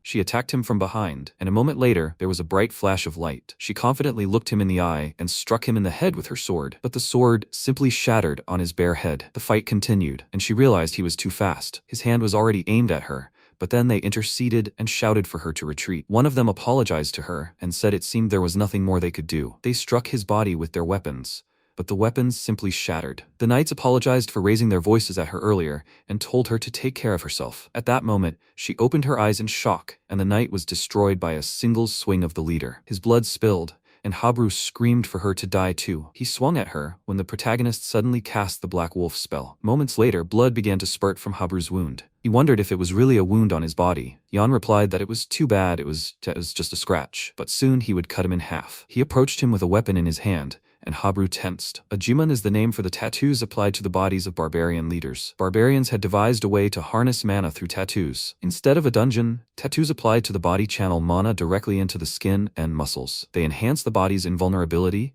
and when skillfully combined with incredible martial arts, this made the barbarians unimaginably destructive. Jan declared that he was stronger than he thought, and Habru began screaming for him to die. The boys came to his aid and shouted for him to die. They charged at Habru from the other side, but their swords crossed. Cruel shouted at Cheryl that this was why he told her to stay back, princess. Habru didn't understand what kind of children these were. He exclaimed how pathetic they were and struck them. The boys landed, and Cruel said his sword didn't even scratch him. Was he really human? Lorena replied that his sudden attack had caught the knights off guard and they should deal with him. Cheryl ran up to Lady Lorena and said that she had delivered the child to safety. Cruel replied that if it weren't for her, he would have definitely cut down this chieftain. Lorena asked him again, what did he say? He replied that he was attacking him and she was in the way. Lorena began to argue that he was the one interfering with her. So maybe she didn't remember losing to him during her last training session? Lorena didn't understand how this related to real life. Yan shouted at them to shut up because their showdown in front of the enemy was what would really hinder them. They asked him again, Yan, does he think he can defeat this creature alone? He replied that he hadn't said that, but she was certainly right about that. Lorena asked again, what? Wait, he couldn't attack him now, and if the leader attacked, things would be bad. At that moment, Habru used his magical powers and attacked everyone with a single blow. He shouted that they had killed them all, and he would kill them all too. He was attacking, and they shouldn't interfere this time. They also rushed to attack. Yan, who had been watching from the sidelines, realized that things wouldn't go this way. If Lorena and Cruel were experienced, it would be fine. But since each of them wanted to do this, it was creating a cacophony. Cheryl exclaimed that she would attack with them, and Jan told her to wait because they didn't need her help right now. Suddenly he froze, and Cheryl exclaimed, Lady Lorena, he will help her. So let her act at her own discretion, she replied. Okay. With Cheryl's intervention, everything changed. Habru also noticed this change and was confused. Her attacks were nothing special, and her hand movements were quite simple, but these small attacks exploded between the notes that wanted to make a statement, and they diluted the cacophony. This wasn't bad, or rather, it was amazing, and he hadn't thought she had such talent. He never heard of Cheryl in his past life. Why is that? The guys began discussing how they now needed to attack with all their might, and argued among themselves. The fight continued, with Habru, and after a moment, he suffered several cuts on his body. He was surprised by this, after which he continued to try to fend off the attacks, his body still gradually being destroyed. Suddenly, Jan appeared right in front of him and used the 15th form of the Dark Spirit. Dark Spirit, victory or defeat, and he struck Habru and shouted that it was enough. Habru was dumbfounded and wondered what was happening. Jan used the reverse rotation of his 15th form of Dark Spirit and took advantage of the defeat of the heavens, defeating his enemy, who began screaming in pain and terror. He cut his chest, and Habru cried out before falling to the ground. When he knelt, the guys asked, did he really fall? They shouldn't relax. Habru said that but was surprised and asked again, what? Lorena approached him and said that they could still feel his energy. This wasn't the end. He looked at them menacingly, and, a moment later, leaped into the air. When he evaporated, they realized he had simply fled. It was incredible, and it seemed he had no honor at all. Lorena was sorry they had lost him, but at least they were all alive. They had to go back and report this to command. They decided to stop and asked, did they see Yan? He was just here, after all. Did he really escape with him? After some time, Habru tried to move, clutching his wound. He understood that these wounds were nothing compared to the suffering of his tribe, and he would survive and definitely avenge his tribe. At that moment, he heard Jan say how cold-blooded he was. He was dumbfounded, and Jan said that his decision to flee was the right one. If he had delayed a little longer, things would have been difficult. Some might say it was shameful, but only fools say that. To live is to win. Habru asked how he managed to get here. He told him to be quiet because he wasn't going to kill him, and Habru was surprised and asked, what? Jan told him to just answer a few questions and he would let him go. Maybe he'd heard of this before? He mentioned the name Valega and asked if he knew anything about it. For example, where he was. Habru told him to shut up, and Jan frowned at him. Habru grew angry and, raising his fist, shouted at him not to open his mouth or say that name. A moment later, the surrounding rocks began to crumble. Jan asked again, so you've decided to die, Habru? He shouted. A dark wolf is attacking, but he said he wasn't going to kill him. He was just being impudent. Jan continued to fight him, shouting that if he kept swinging his fist, he wouldn't be able to harm him. He would certainly kill whoever wanted to harm Valega. He once decided to create a beautiful world with him, because if they united, this world would be a better place. Jan realized he'd thought so, after which he cast a special spell, and Habru didn't understand what it was. He commanded the stone wall to rise, and Habru realized it was magic. He found himself among these sharp stone walls and exclaimed, this is it. Could dirt really have been his trump card? He grabbed Jan's shoulder and yelled at him to die, swinging it, telling him to pull out his hidden trump card. Momon stood next to him, defending him and casting a lightning spell. Habru was stunned and paused for a second. Everything around him was in flames, and he realized this couldn't be happening. He began to dissolve into thin air, and Momon exclaimed, do you understand, Yan? He would never survive without her. She always said that without imagination, magic becomes meager. With her, magic would be like this, so he was still her student? He told her to shut up,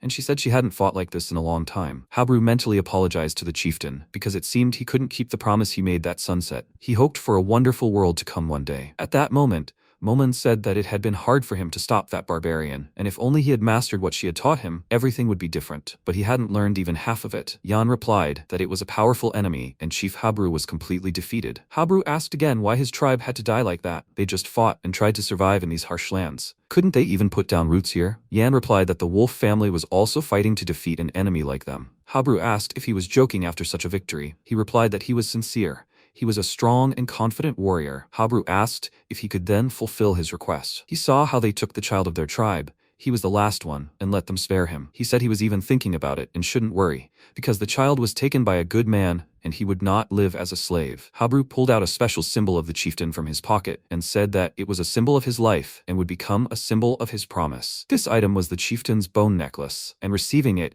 meant assuming the title. He was not obligated to keep a promise made to a man on his deathbed, but he decided he would, because he doesn't want to refuse him. Habru hoped that this was a wonderful world. Yan said that in his next life he would be reborn in a better place. Sometime later, in the Duchy of Wolf, the commander-in-chief shouted that they had all done a great job. In this battle, they were able to destroy 2 outposts and defeat the Habru chieftain. This glory belongs to no one but to everyone who shed their blood. Now they will raise their mugs, and the commander-in-chief of the knights, Yilium, will make all the sober bastards crawl on the ground with his own hands. All the guys shouted for the glory of Wolf and raised their mugs. Cruel was also among them, smiling as he drank, as was Yan, who was watching Lorena, who stood silently alone behind the barrels. Yilium approached her and asked if she was okay. She addressed him by name, and he said he was glad she was okay, and, what's more, she managed to defeat the chieftain. She replied that it wasn't her doing, but William said he would get the remaining tribal banners if only she could say so. She replied that there was no need to do that, and William asked if it was because of Baz. It seemed she wasn't very used to this place. She shouldn't be sad after all. They were knights of the north, knights of the Duchy of Wolf. Uninformed people think that knights are honorable noblemen, that they are people who fight on the spot, people who fight and die with honor on the battlefield. Baz should have been pleased with this, because he died protecting his young mistress from the enemy. He would have liked to die for her himself, but he was too strong and couldn't die. How he envied him, Baz. Lorena told him not to say that, and he continued to say that the child she brought here would turn a blind eye to this, since that was her wish, Lady Lorena. She smiled and asked again, "Really?" He replied that in return, she shouldn't become attached to him, mistakenly thinking he was human. She understands that he's just an animal, right? He looked at her menacingly as he asked this question. She exclaimed that calling them that was too much, and he disagreed with her. They were no different from animals. On the contrary, barbarians were even more dangerous. Internal disorder was more frightening than an external enemy. If this were allowed to happen, the duchy would be in danger in the future. She exclaimed that he couldn't know that. She would take full responsibility, so he shouldn't worry about it. Their duchy was strong. It wasn't so weak that it would fall because of one child. He remembered what had happened when he had taken responsibility and nervously clenched his teeth, telling her not to think that bearing responsibility was that easy. People could easily die even if the enemy didn't set foot on their territory. Could she take responsibility for the grief that families would experience? This was his advice to her. She should think about it carefully again. He left, and she shouted after him that he had always been kind. But why was he so cruel to a barbarian child? He ignored her, and she puffed out her cheeks in offense. Then Hans came up to her and asked, "Was William just here?" He thought he heard a scream from here. She said that it seemed like he was angry because of the barbarian child they brought with them, and he asked with displeasure, how dare he be angry at her? He can't see anything at all behind his armor. He took a breath and calmed down, asking her to try to understand him. There is a reason why he says that. About 30 years ago, the time came to deal with the barbarians once and for all. A young knight who took part in the campaign found himself in a burnt village where he met a barbarian child.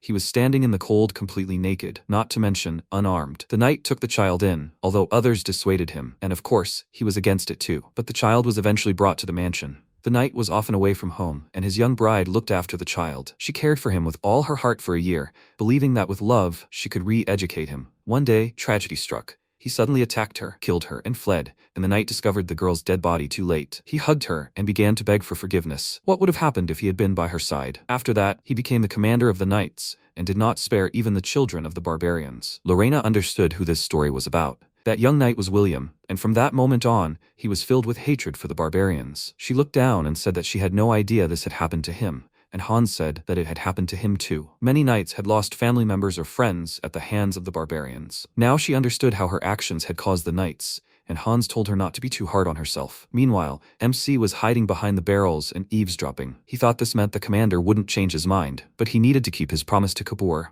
Hans said that wasn't the end of that story. The barbarians were now uniting, and at their head was a great leader, Vilai, and he was the same child William had adopted. Jan was very surprised why his name had surfaced here. Information about Vilai which he had tried so hard to obtain. All this time, he had been connected with Beowulf's territory. Apparently, Beowulf had decided to hide it at all costs, but now he knew everything. An unexpected stroke of luck. This would be useful in the future when searching for villi. Hans said he understood that she was doing this out of good intentions. He didn't think she was wrong, but it would be difficult. Let her just leave him unattended for a while. He would take care of everything. She exclaimed indignantly that this was impossible. She would never forgive him for this, and he asked, "Does this mean she has another way out?" She didn't know what to say, and then MC approached them, saying that there is a way out, but they are looking for overly complicated solutions to a simple problem. She asked in confusion, did he really think this was a simple problem? He confirmed it and told them to stop worrying so much. Hans said that even if he was her close friend, this did not allow him to interfere in the internal affairs of the duchy. He smiled and said that he would simply tell them a simple solution to this problem. Isn't it enough for them to simply convince Duke Beowulf and get his permission? The Duke is the ruler of the entire North. If he gives permission, who will dare to argue with him? Hans exclaimed that this was nonsense. He would never allow this. And who would dare ask for such a thing? Lorena thought about it and declared that she would do it.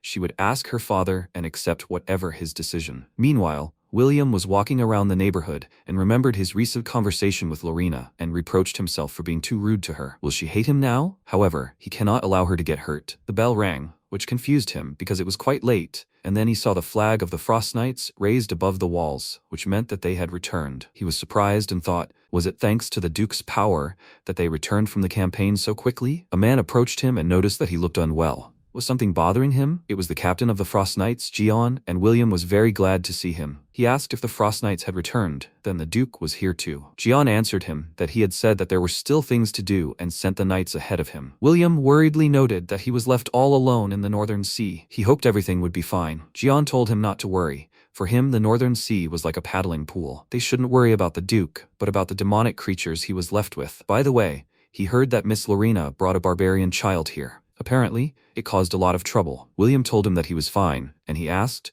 what does it have to do with him? He was worried that this would cause trouble for Miss. Everyone knows what a kind heart she has. Just seeing a wounded animal, she sits next to it all day. William wondered if he really looked the same in the eyes of others. Gion asked, what about the special squad that arrived with her? Does he think they can be trusted with her safety? He answered that they are certainly skilled guys, but they are still wet behind the ears. However, there is one guy, Jan. He is quite extraordinary. With him, Miss seems to have nothing to worry about. Gion said that he understood everything. Is it really that he is worried because he has gotten old? Although Miss was back with them, he had a bad feeling. William asked what was bothering him, and he replied that he had a feeling they would be engulfed by a typhoon. Time passed, and now, Yan and the others were in the castle wing. Momon tried the drink, and noted that everything here was free, and thought about it. They had been arguing over the child for several days, but had calmed down recently. MC warned that the attack on the barbarians would be suspended for a few days. 3 banners had been captured, and it was unclear when they would decide to collect the rest, but that still didn't stop her. She gave Yan a lesson and, creating several magic circles, told him to watch carefully. When will he stop mindlessly stabbing with his sword and learn to use magic? Because of this, she spent all the mana she had secretly saved, but he acknowledged her. But it turns out he deceived her. He had the courage to take all the Lich's mana from her. At the moment, William and Cruel were fighting with swords on the training ground nearby. Their swords clashed, and the knight told him to dodge to the right and to be bolder when the enemy attacks. Cruel blocked his blow and struck back, and he cheerfully said that it was too rough. Let him lunge deeper. The guy cursed and asked, is it fair? His sword is wooden, and he has a real one. How can you win with this stick? It's unfair to fight with such an advantage. William laughed and noted that he was really determined to win. MC meanwhile was watching them, and Momon asked why he was suddenly sparring. He seemed bored. He said that he felt it when he fought Kabur. He still has many shortcomings. If not for her, he would have been in danger too. She giggled and told him not to lie to her. He was just trying to suck up to her, and said that he found a lead regarding Astalon. Every time he touched it, it resisted, but the Northern Knights didn't feel anything. They just found it heavy. Perhaps it was all because of Beowulf's special magical technique.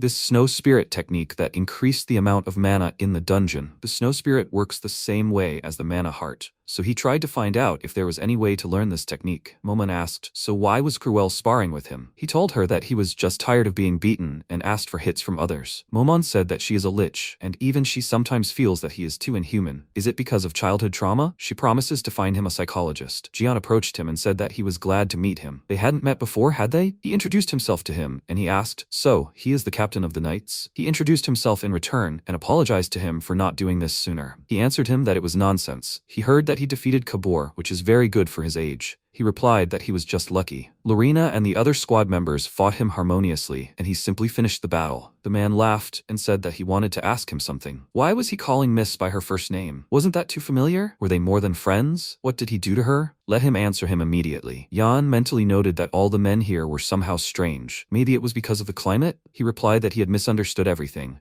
They hardly even communicated. The man calmed down and apologized to him, and then asked again with displeasure. So why didn't they communicate? Did their miss really not like him? And why didn't he like her? What did he do to her? Did he offend her, hurt her? MC remained silent, and Gion thought that now he understood why William praised him. He was level 5, and it was clear that this was not the limit. He had enormous potential. He threw a wooden sword into his hands and asked if he wanted to spar with them. Even the youngest of them could beat him. A knight from his squad stepped forward and told Jan that his name was Mir, and he smirked and thought that this was a wonderful opportunity. He said that although it made no difference to him, if they wanted to use a real sword, they could use it. Mir was surprised, as were the other knights, and their captain cheerfully noted that the youth of today were insolent, after which he seriously told Mir not to hold back and fight with all his might. He agreed and pounced on Yan, saying that he should have taken a real sword. He prepared himself, and when the knight struck, the wooden sword slipped from the hands of one of them. The piece of wood flew to the ceiling and quickly spun, then fell, and Gion stared in shock as Jan brought the tip of the sword to Mir's neck. Everyone was very surprised that he defeated the Knight of the Frost Squad with one blow. MC asked his opponent if he was okay, and in the eyes of that knight, he now looked very creepy. Meanwhile, in the northern forest of stone spikes, Valai asked if he was still in the northern sea. The old man confirmed it. Beowulf had not returned to the duchy. Delay thought about it and ordered him to summon the chieftains on his behalf. Meanwhile, Cruel lost in a sparring match with William,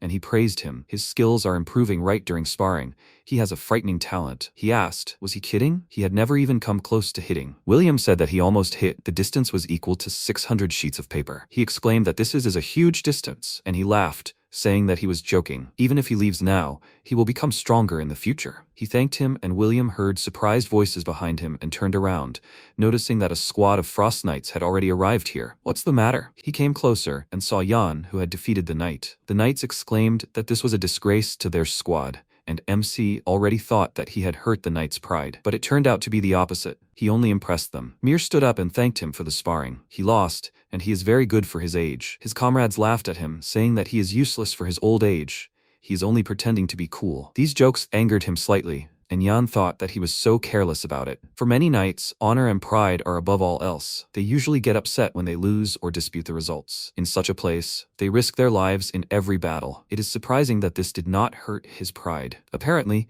this is where their strength lies. It is not for nothing that they are called the Northern Wall. A man approached him and said that he was next. He is knight number 99 of the Frost Squad, Logan. He introduced himself with a smile and prepared for a sparring match, realizing that he hadn't yet learned how to use Northern Mana, but that wasn't a bad thing. Their swords clashed, and Logan said he'd like to apologize for Mir's behavior. He'd treated him disrespectfully, so he'd fight him at full strength from the start. MC clearly saw the trajectory of his sword. He was using the ice and snow sword technique. He delivered several quick strikes and asked if he wasn't being too systematic. Yan responded by moving around him with incredible speed, and Logan waited for the right moment, and soon it arrived. His opponent's cloak flashed behind him, and he immediately turned around. He struck out and thought he'd already caught it, but suddenly the strike came from the other side. MC elbowed him in the chest, and he asked, so he decided to bait him with his clothes? Coughing up blood, he fell and laughed, saying he'd lost. When their swords clashed, he realized even better how incredible he was. He thanked him, and the knights started arguing over who would fight him next, and even complaining about someone cutting in line. Gion stood to the side and watched,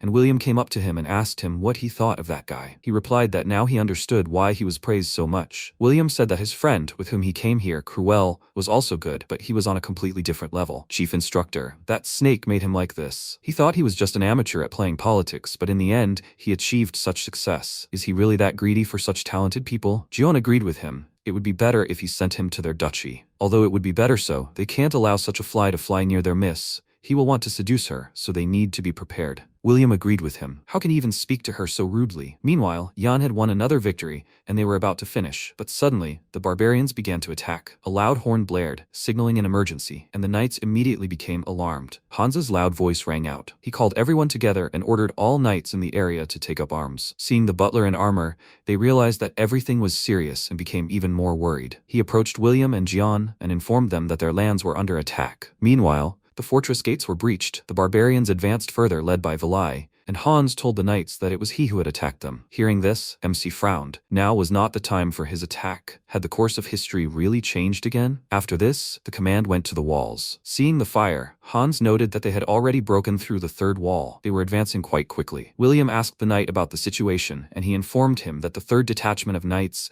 was currently strengthening the wall. It was no longer possible to defend the wall. They needed to evacuate the residence and retreat to the second wall. But there were too many enemies, so it wouldn't be easy to fight them. According to their rough estimates, there were about 30,000 of them. William exclaimed, "Why didn't they notice their army moving? Where were their rangers?" He supposed that they all seemed to have been killed. Apparently, having learned whose men they were, the enemy decided to take advantage of the moment and attack. William cursed and began giving orders. Gion and the Frost Knights are helping to evacuate the residence and retreat to the castle walls. He and his squad were heading to the second wall to meet the enemy there. He understood how they felt, but they had to defend the castle. Jan, meanwhile, cursed and thought that history had changed again, and precisely because of the event that troubled him the most. What difference from his past life had such an impact? What had changed since he arrived in Beowulf's territory? Beowulf was holding Vili back, and he hadn't invaded the territory. Would Vili be able to defeat Beowulf? What changed when Lorena, he, and the others decided to go north? And then he understood everything. Meanwhile, one of the barbarian warriors informed their leader that they had broken through the third wall and were moving on. He told them to take their time and send the quick and sharp ones there. They must definitely break through the next wall.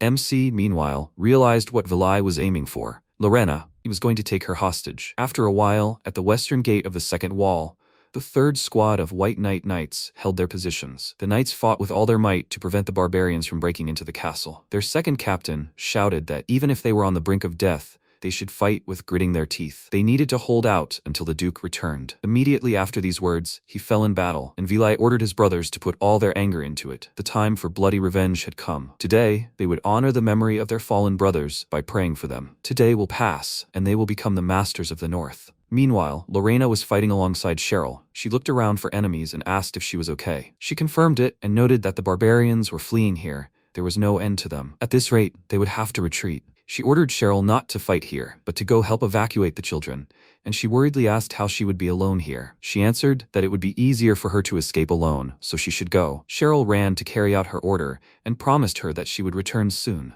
The main thing was for her to hold out until then. Now she was alone, and while she was thinking about how the barbarians had suddenly invaded here, laughter was heard behind her, and the barbarian exclaimed that he had found her. He raised his axe over his head, but suddenly froze in place, and she asked what he was doing. Why was he hesitating before striking? The barbarian let out a painful wheeze and then fell to the ground, and she saw Jan behind him. He said he had finally found her, and she asked why he was even looking for her. He immediately grabbed her hand and ran, and she exclaimed in confusion, "Why did he do that? And where were they running?" He told her that they needed to hurry. She had to return to the castle immediately. She was the enemy's target. She frowned, asking why they needed her, and he explained to her that the great chief was targeting her because she was the Duke's weak point. He wanted to use her as bait to lure the Duke out. They could hold him off for now, but if the chief decided to act, he would defeat them in an instant. If she was captured here, they definitely wouldn't stand a chance. She had to escape, even if everyone here died. She countered, how could he escape alone? They ran near the tower and MC heard a suspicious sound above, looked up and saw the top of the tower falling towards them. He immediately let go of the girl and ordered her to run, and then there was a crash. The tower fell on them, separating them. Lorena came to her senses. Due to the bad fall, she injured her leg. Looking at the tower, she thought, who could do such a thing? She loudly called out to Jan.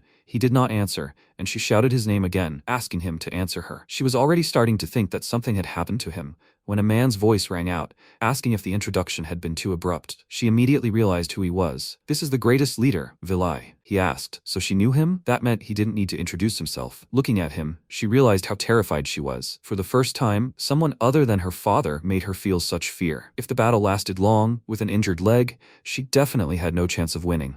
She had to finish him off with one blow. He noticed how she focused all her mana in one place and suddenly appeared right in front of her, asking, does she think she can kill him with one blow? She was frightened by how he appeared there in an instant. She didn't even notice, didn't even feel how he approached her. Now she understood the great leader's power. He told her that if she remained quiet, she wouldn't be harmed. She was a valuable asset. She remained silent and looked off to the side, and Vili smirked and remarked on his youth. He immediately turned around and struck Jan, exclaiming that the dark wolf was visible through and through. Lorena called out to him in fear, and Vili smirked, saying that he knew from the start that he was in ambush, but the smile quickly disappeared from his face, because his body evaporated in magic. MC was already behind him with the girl and asked if he hadn't noticed the difference, relying only on his eyes. It was just a magical illusion. illusion. Lena asked in surprise how he was able to do this, and he told the great leader that their meeting was supposed to take place later. Lena asked him to let her go. He ignored her, and then she lightly hit him in the face, already giving orders. Vilai said that he was bragging too much about how he managed to deceive him once, but he would tear him to pieces in a minute. He smiled and asked, does he think he has that much time? While he is busy with him, his target will already have slipped away. He said that he was talking nonsense. His target is already in front of him. He clarified that he was talking about his true goal, Astalon. This is what he really wants, right? The dragon sword Astalon. They say this sword gives its owner the power to win every battle. With this sword, conquering the empire will no longer be just a dream for him. If he wants, he will tell him where the sword is, but in exchange he will take her away. He has important business with her. He finally put the girl down, and Vilai asked if he lets them go, he will tell him where he can find Astalon. Lena quietly asked, does the dragon sword really exist? He answered her that it is in the armory, and she asked, does he really want to give it to him? He answered her with a smile that instead of the sword, he will give him a fake. He was worried by the fact that Vilai spent his childhood in the Duchy of Beowulf. He thought that Vilai might know about the dragon sword. His eyes would allow him to easily determine its essence. Even without knowing Astalon's true value, he would not ignore it. So he'd thrown out a tasty bait. Would he take it? Vilai asked furiously. So that's what they call it? This sword was the ruler's sword. A legendary sword passed down in their tribe from generation to generation. Yan was glad he'd succeeded and said he was running out of time. The knights were about to carry the sword to safety. Moreover, Duke Beowulf was about to return. He would have to make a choice, either the sword or her. Vilai said he didn't like having to choose, but he would settle for the third option. He would kill him and have her and the sword. As soon as he said this, he appeared between them in the blink of an eye, and they were both surprised by how fast he was. Vilai wished him death and then released his battle aura, which threw them apart. MC called out to the girl worriedly, and the barbarian immediately appeared in front of him, calling him an arrogant brat. How dare he try to negotiate with him? He raised his leg over him and said that he would make him beg for a chance to tell him where the sword was. There was a blow. Jan smirked for some reason, and then an enormous pressure fell on him, breaking everything in the area. MC survived. He landed on a piece of debris and said that he barely managed to dodge. He held back the attack. Did he really doubt? Vilai told him to shut up. He stopped because he had a question. That thing on his belt is Kabor's bracelet. Where did he get it? He answered him that he got it from Kabor, and he was surprised. Jan said that he entrusted it to him and asked him to fulfill his last will. Vilai asked what the last moments of his life were, and he answered him that Kabor thought about the tribe until the end. He was a strong warrior. After listening to him, he asked him to tell him where the sword was kept. He would let him go if he did so. This is a sign of respect for the person who has accepted Kabor's last will. He asked, was he asking him to abandon his comrade? Vilai said that if he refused, he would die. He knew he couldn't defeat him, and that's why he used the information about the sword. He wasn't even from the Beowulf Duchy. He shouldn't get involved in a pointless fight that would risk his life. MC clicked his tongue in annoyance. He had no other choice. Lena was sitting near a fragment of a wall, resting. A shadow fell over her, and Vilai said that he had made her wait. He extended his hand to her and said that he was eagerly awaiting the Duke's reaction. He wondered what expression he would have on his face after seeing his daughter in this state. But suddenly Jan's voice was heard, calling him an idiot and saying that he relied too much on his eyesight. That's why he was deceived time and time again. Right before his eyes, the illusion dissipated, and MC told him not to worry. The information about the sword is genuine, but he should hurry. Vilai gritted his teeth and screamed curses in rage. Meanwhile, Jan was already running with Lena. He said that he told him where to look for the sword, and they managed to go quite far. Now he will go not after them, but after the sword. Momon laughed and asked if he saw what level of magic is. Her magic is truly exceptional, which cannot be said about his toy. He said that it was impressive, and she asked if he took the Kabor bracelet on purpose. He told her that he knew about the impossibility of reaching Vilai, and the bracelet helped. He needs to wake up Lena to get the sword with her help. Momon asked if he hadn't given up. He told her that of course he hadn't. Did she really think that he would be able to retreat after going through so many trials for this? She asked. So he was going to defeat him? But how would he do it? He told her that the sword had a protective spell cast on it. Even Vilai wouldn't be able to get to it that easily. As he thought, he went to the armory. He knocked down the door and went inside, thinking, is it here? What if he lied to him? But he quickly realized that he was telling the truth. As the sword's magic was emanating from the center of the room, he approached it and thought that with the ruler's sword, he could confront the Duke. He would kill him with this sword. He wanted to take it, but suddenly sparks began to come from the sword. And then, along with a ray of light,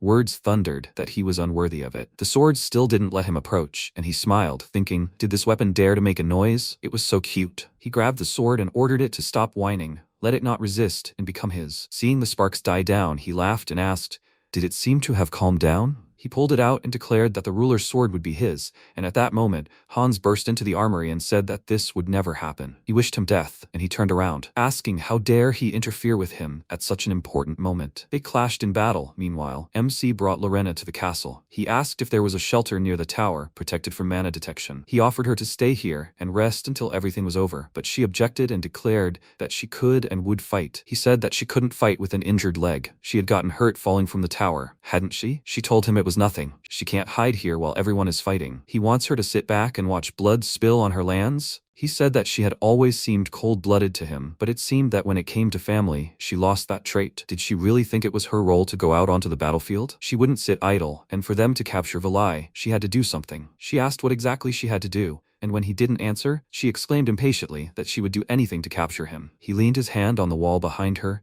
and with a serious face, told her to give him the most precious thing she kept inside her. With that thing, they could defeat Vilai. She didn't quite understand what he was talking about, and thought of something completely different, causing her face to flush, and Momon hit Yan on the back of the head, asking how he could say something like that. He realized he had expressed himself ambiguously and awkwardly, said that she had misunderstood him. He needed the Snow Soul steps, let her teach him this technique. She was very surprised and indignant, and he said that he didn't have time to go into details, but this was their only chance to defeat Vilai. Without it, he couldn't do it, she exclaimed. Have you lost your mind? Snow Soul steps is a secret technique, passed down in the Beowulf family. She can't teach this technique to anyone, not even him.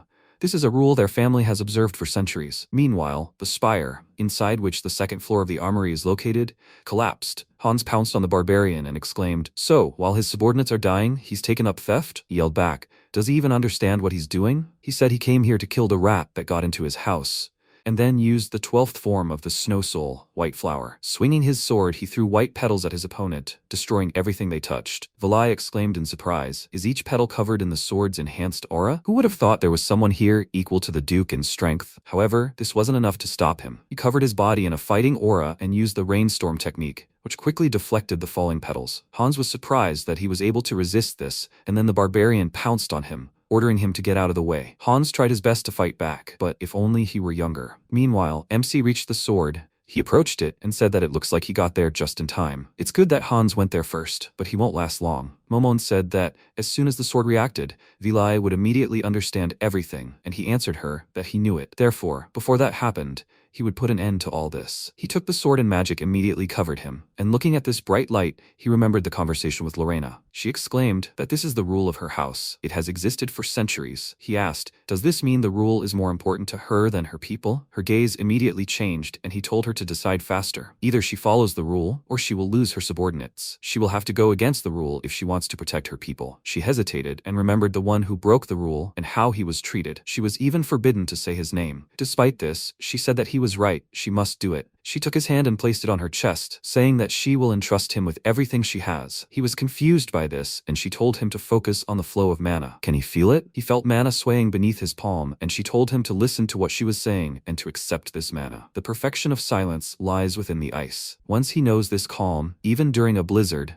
he will be able to make his soul blossom. A beam of frosty mana shot into the sky from the spire, and Jan saw writing in the air, just like back then, in the past. He felt it with his whole body. He opened his eyes and raised his sword, saying that he had finally obtained the dragon sword Astalon. The sword responded to his technique and began to crust over with ice, taking on its true form. Meanwhile, Hans continued the battle. He retreated and gritted his teeth, calling him a monster. Who would have thought that he would be able to decipher his techniques? Was his stamina and mana reserves truly endless? So this was the power of the great leader Vilai? The barbarian approached him and said he hadn't expected him to last so long, expending his life force. However, this was the end for him, the old knight. He wanted to finish him off, but suddenly felt a surge of energy and saw a beam of light coming from the spire, and exclaimed, has he really reached the ruler's sword? This rat. He spared him out of respect for Kabur, and he dared to deceive him. The old man saw his chance. He pounced on him and shouted, what is he distracted by during a fight? But Vilai stopped his sword with his bare hand and said that their fight had ended long ago. He gripped the blade, breaking it, and furiously attacked him, shouting that if he hadn't stood in his way, this would not have happened. It seemed he was about to kill him, but for some reason his hand froze right next to his face. Someone had placed frosty shackles on him. Hans was surprised and exclaimed that no one could use magic in this place. Who did this? It was Jan, heading toward them, and Vilai exclaimed that it really was him.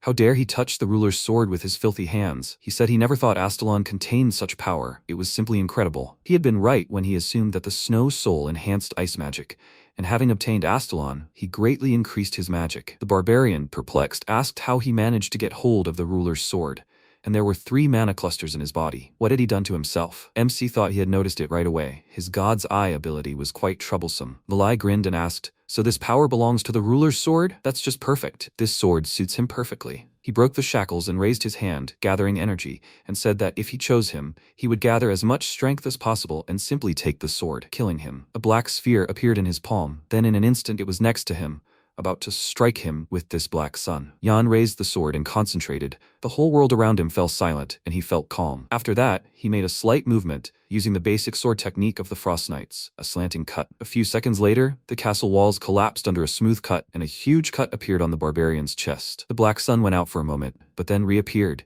and the barbarian exclaimed that this power was still not enough. MC immediately opened his eyes and looked at the sphere in fear. And then a bright flash and an explosion blinded him. A huge stream of energy crashed down on him and pinned him to the wall, after which the barbarian touched his chest and said that he hadn't received such serious injuries in a long time. So it was the ruler's sword? He was able to break through his muscles and oppose his fighting aura. Even the enhanced sword couldn't stand against his power. Jan said he barely managed to block the blow, and Vilai said with admiration that he now understood. This sword's attacks pass through mana. This sword is perfect for him, because he can see the flows of mana. MC said he was wrong. It's not that simple. Astalon is a sword that can stop the flow of mana. If he doesn't understand the difference, he won't be able to handle this sword. Vilai told him not to talk nonsense. He will understand once he receives the sword. Let him give it to him. And then he felt a strange cold in his leg. It turned out that by this time, the ice had already managed to bind his leg. Vilai felt the cold air for the first time, despite the fact that he was born in the north, and the breath of death behind him meant that the master of these lands, Duke Beowulf, had arrived. He looked down at him from the top of the castle